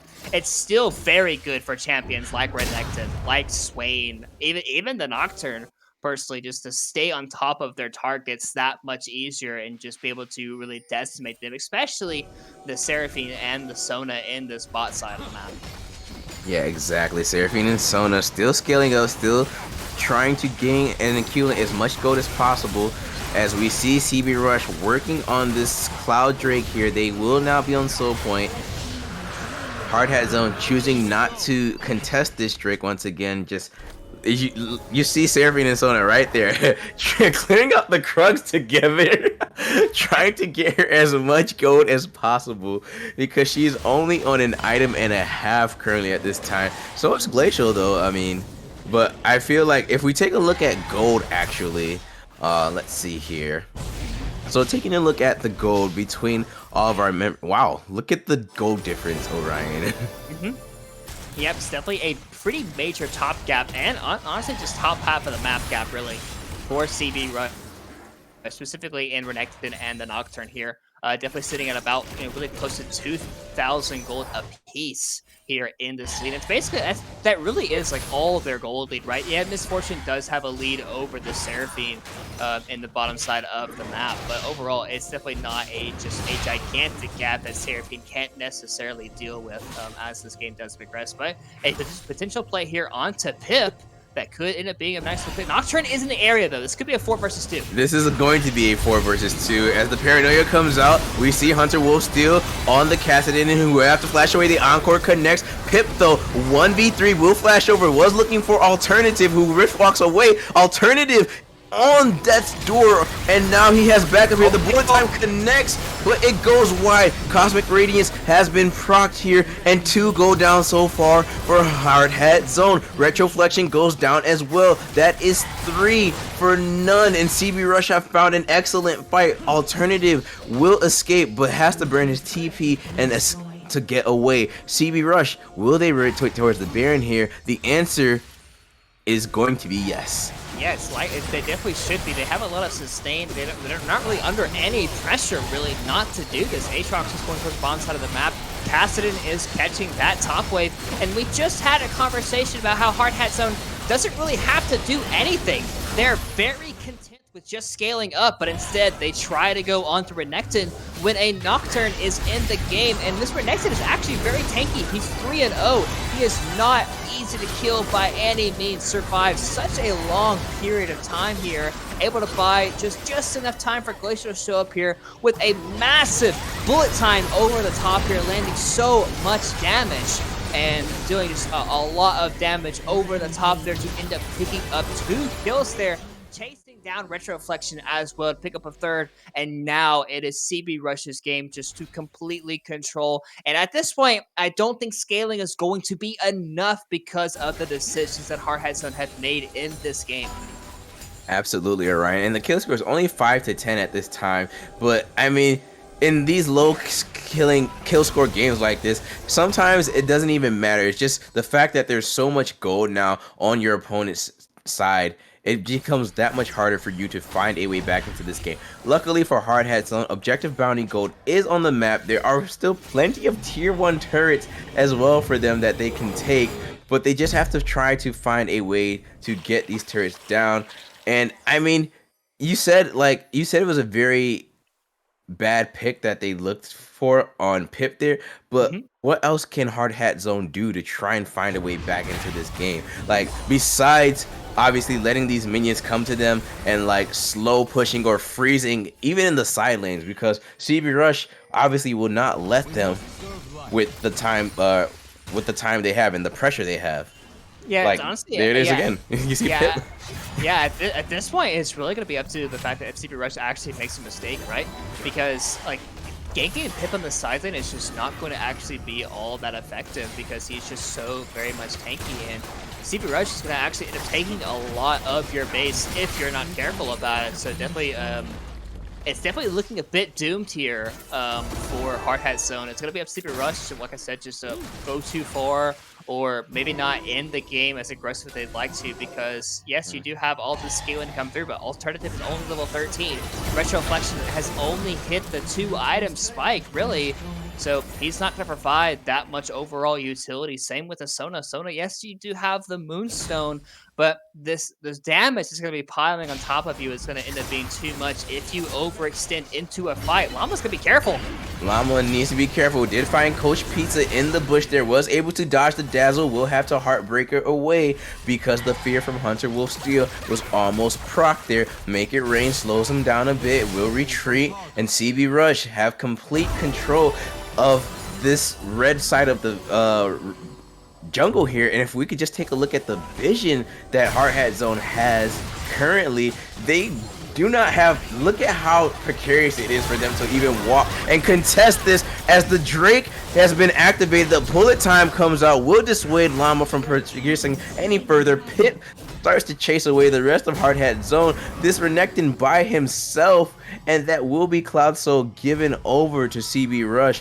What is Hardhat Zone going to do here at this point? It is essentially a 10k gold lead in favor of CB Rush.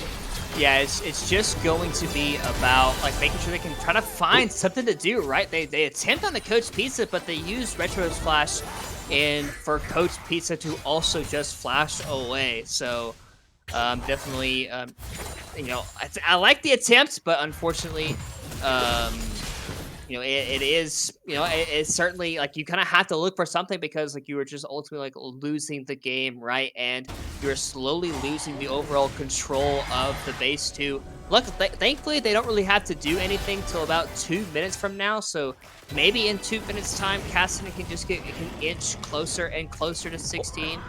But All right, overall, and to cut you off real quick, look at Llama's build. I see it. Yes. It is What? Frostfire into Bork. Yeah, I mean, honestly, like I think that, you know, maybe with this game, since he is like so far behind, he's probably one of the only few people dealing damage. Maybe the Iceborne isn't that effective, but I do think that it is a pretty it's a pretty solid build, like all in all. But maybe not like for this specific game, because like the Soda and the Seraphine are there to keep you alive and to enable you to really like provide all that damage, but maybe with the Iceborne, he feels like he'll be tanky enough to survive some of the damage, some of the onslaught to come through. So I could definitely see some pluses and minuses for the build. Yeah, no, I definitely can see that as well. And like you said, with Hardhat Zone not having any real tanks, right? They have pseudo bruisers, these fighters, Viego and Aatrox being these fighters here, not really these tanks. They need someone with a little bit of tankiness to just endure any team fights that they will elect to take on. But currently at this time, they have not really elected to take any 5v5s. It's more so, you know, of course, CB Rush responding to whatever they have thrown at them, as Bennett and Rutledge now find themselves in the side lane here. Yep, and it's definitely and honestly, like for CB Rush, like there's no real reason not to just continuously pressure and to be active on the map, right? Because like you want to just continuously deny and like continuously just keep up the pressure for Hardhead Zone. Be relentless. Don't let them breathe, because you want to keep taking every single camp. You want to be as especially active on the map. So we do have obviously the Baron spawning up in 2 seconds here, and Hardhead Zone is definitely trying to do some face checking here. Llama is on the Wolf camp here, a little bit above. I think the control ward did not quite see Llama actually into this Wolf camp here, but instead CB Rush is done waiting. They're gonna start up this dragon, and Hardhead Zone is just too far away to contest. Yes, Llama is in the area, but he's just going to use his ultimate to get over the wall and escape.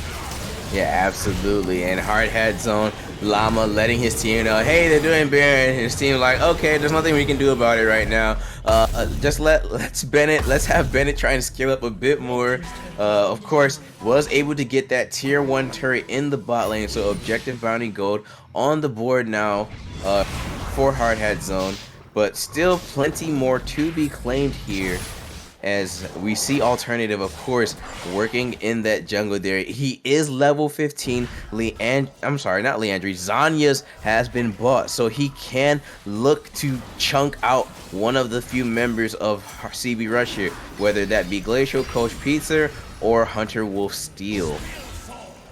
Yeah, it's definitely still looking completely in control here for CB Rush, and obviously, you know, the Elder Dragon is spawning up in 2 minutes. Alternative has finally ticked over to the infamous level 16 here for Cassidy, but like I said earlier, it is probably just going to be just too late in this game. Yes, he's going to provide that extra kind of little ticks of damage here and there. Bennett, though, finding the chains onto Rutledge as well as the sweet spots. Rutledge will have to use the Demonic Ascension to ensure he gains some extra stats. Bennett, though, finding a lot of damage with these Qs and chasing Rutledge away. Rutledge on the retreat, never move, does not connect. Vision of the Empire as well goes wide, but the minions are here to assist. And now, because Bennett's ultimate has timed out, Hunter Wolf still has found the engaged Cosmic Radiance as well as the Encore, but the Encore was immuted because of the immunity there. Hunter Wolf still finding the flash forward. Glacier with the triple kill, Glacier with the quadra. I think CB Rush here have just decided to end the game, and they have pulled the Alternative blows of Glacier, but honestly, it doesn't even matter. CB Rush have pulled off what Hardhead Zone did to them in the upper bracket. It will be a 3-1 win for CB Rush as they knock Hardhead Zone out of the playoffs race in the lower bracket here. CB Rush move on to face Moonstone Gaming next week in round 5. Yeah, definitely a very impressive series here for CB Rush, especially like you mentioned, the bounce back from previously being knocked out of the upper bracket by Hardhead Zone in a 3-1 fashion. So to basically, like you said, to do what they did to you, like right back to them, definitely is going to feel very, very good here for CB Rush in this game. And honestly, like, you know, huge credits to them actually forcing fights into the scaling team, taking advantage of basically their weaknesses in the early to mid game and starting to really power through those, and definitely starting to get a huge advantage in that game. So the fact that even though the Castellan was level 16, the Seraphine and the Sona, they were getting their items, they were just so far behind in the gold department, it just was not enough. Absolutely was not enough. And congrats to CB Rush, though, because I would say to quite a few different people in the server, or at least the general consensus was that Hardhead Zone were the stronger team coming into this series. It's not that CB Rush isn't a good team. It was just, I think, more so the way they lost in the first upper bracket, and then coming into this with a new support or a different support, at least in the CCS, and just the way the stigma around Hardhead Zone being the stronger team. But CB Rush able to pull it off and get the win, and you know, continue their playoff run actually. And man, next week is going to be so exciting and fun because it's gonna be team content Moonstone Gaming against CB Rush because oh, that'll be fun. But with this game being over, we do say goodbye to Hard Hat Zone. We hope you enjoyed your playoff experience in the CC Rush this time around. You didn't make it as far as you did last split, and it's quite unfortunate, but you just have to chalk it up to you know, bad draft or bad communication, misplays and whatnot. I don't know. I don't know what you do now at this point, but your season is over, so it's quite unfortunate. But hey, at least you get more time in solo queue to climb individually. That is true. Honestly, Hardhead Zone definitely going to a very solid, last split and this split. Definitely a team that a lot of people figured was going to be a very prominent team in the CCS. And to be honest, they kind of showed that, right? They definitely showed that they could be a very, very good team.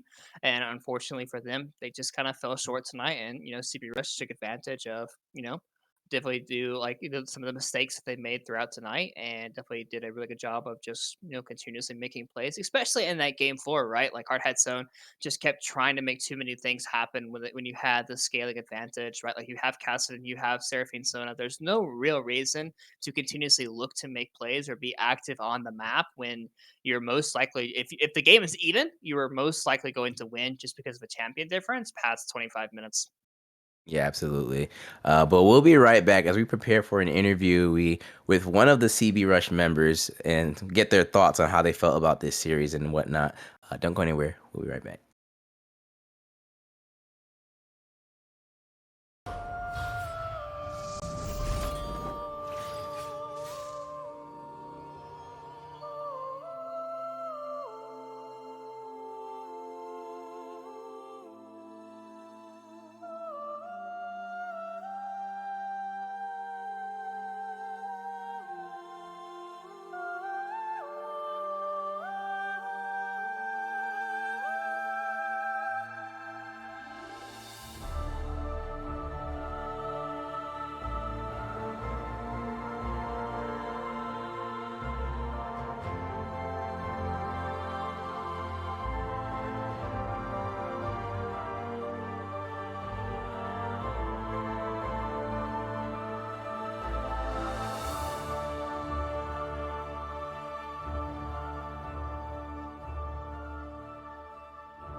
Welcome back, everyone, and we are here with an interview for the CB Rush jungler, Hunter Wolf Steel.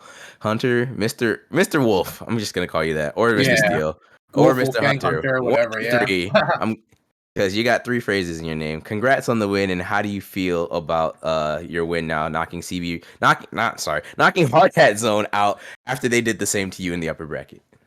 Yeah. Not gonna lie, like after the last time, we had to really think about like how we wanted to approach the game, how we wanted to draft. Because last time they shit on us, right? It's no secret. Like they had better drafts, they played better, they played more cohesively. So this time around, we were trying to feel it out a little bit, especially in the first game. Wasn't sure what exactly their game plan was. We had a rough idea, they're probably gonna go for team fights. We knew Mumu they played a lot. They knew they smashed us with Seraphine last time.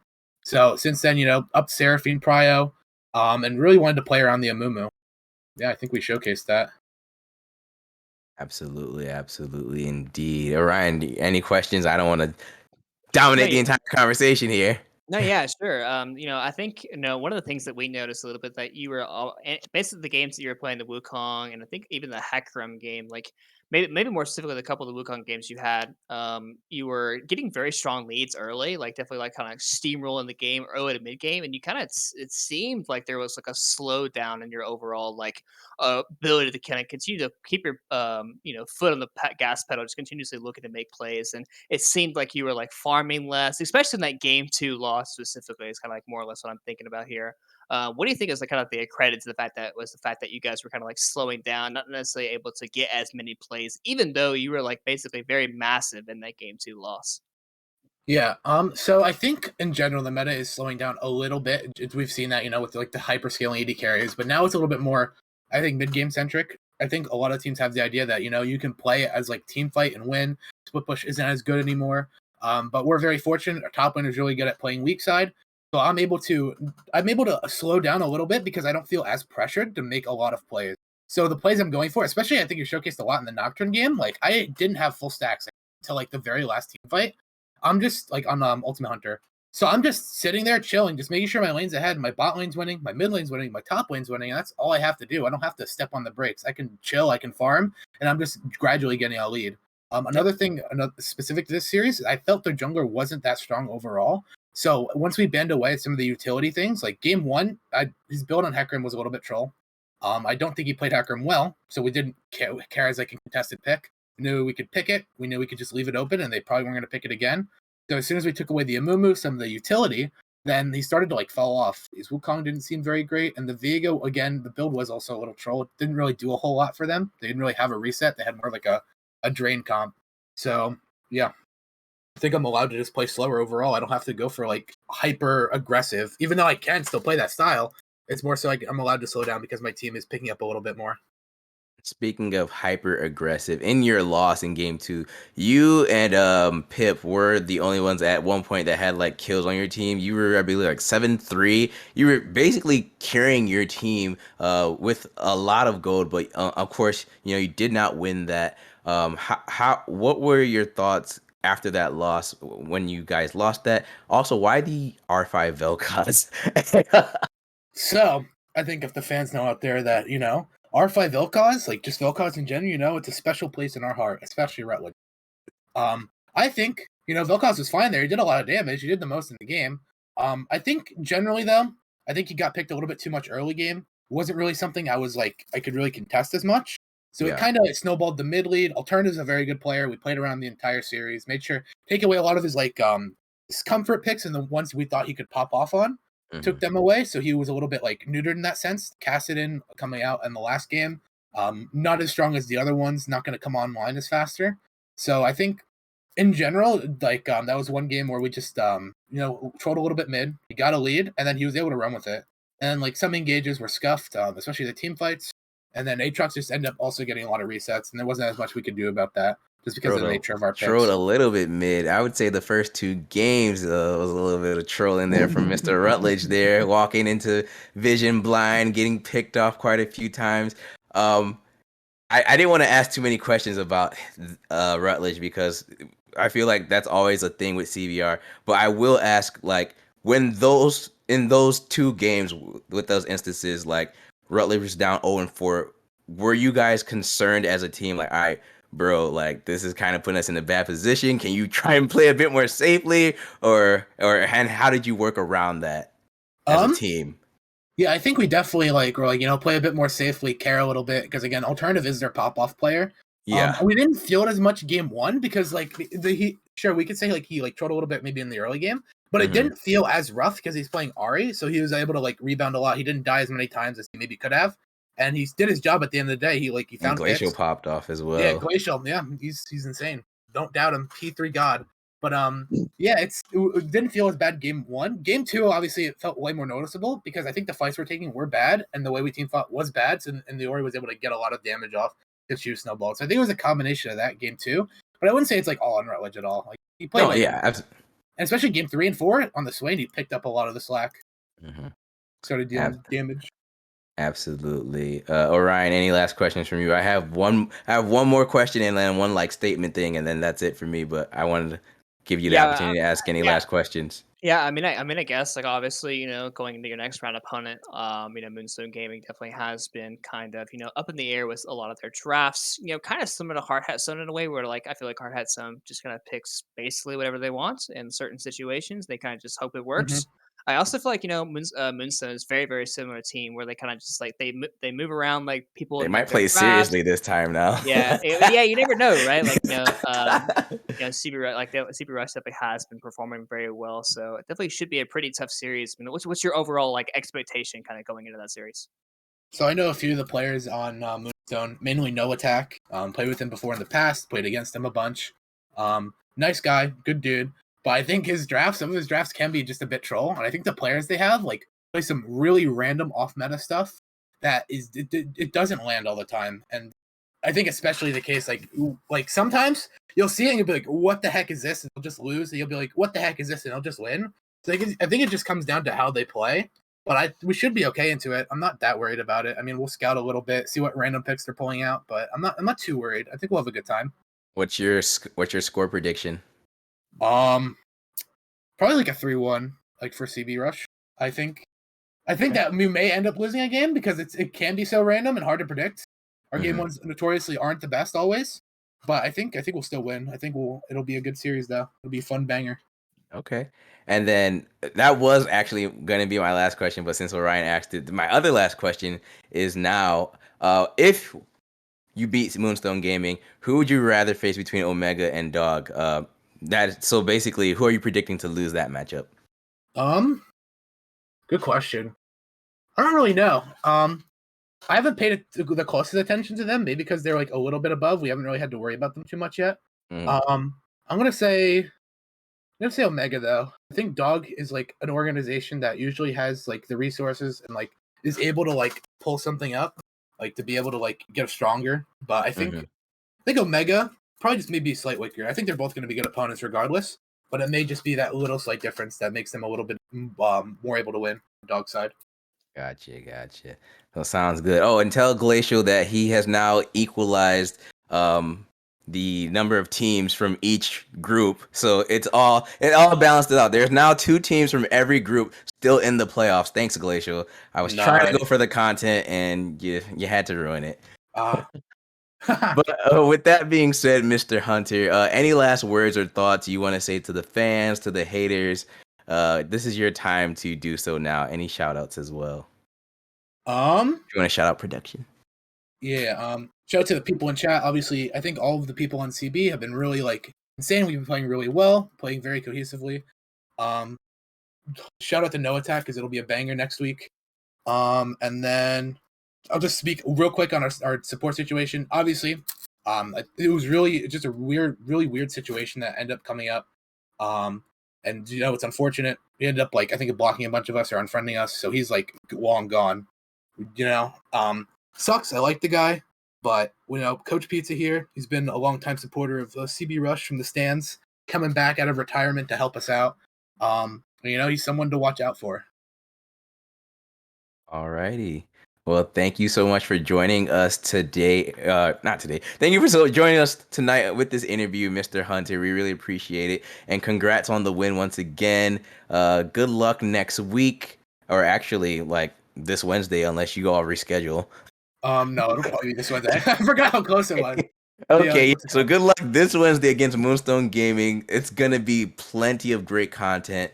So I'm really excited to see that matchup and how it's gonna match up because you are going against PP Gaoshu here. So that's gonna be fun. Oh man, I'm Yeah, excited. I hope he pulls out his signature Lucian and Maokai. Wait. Yeah, but with that being said, thank you all for joining us on the CCS bonus stream we've had here tonight. Our CCS content will continue once again starting off this Tuesday with the podcast, 8 p.m. Eastern.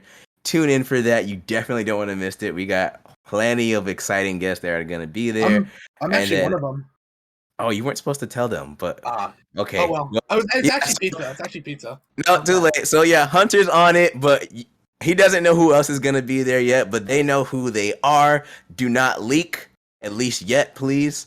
And if you have, apologies. make sure nobody else knows. But yeah, Hunter will be there. So tune in this Tuesday at 8 p.m. Eastern for that, and there will be more CCS content from Wednesday onward. Until then, stay safe, have fun, and always remember to take care of each other. See you next time.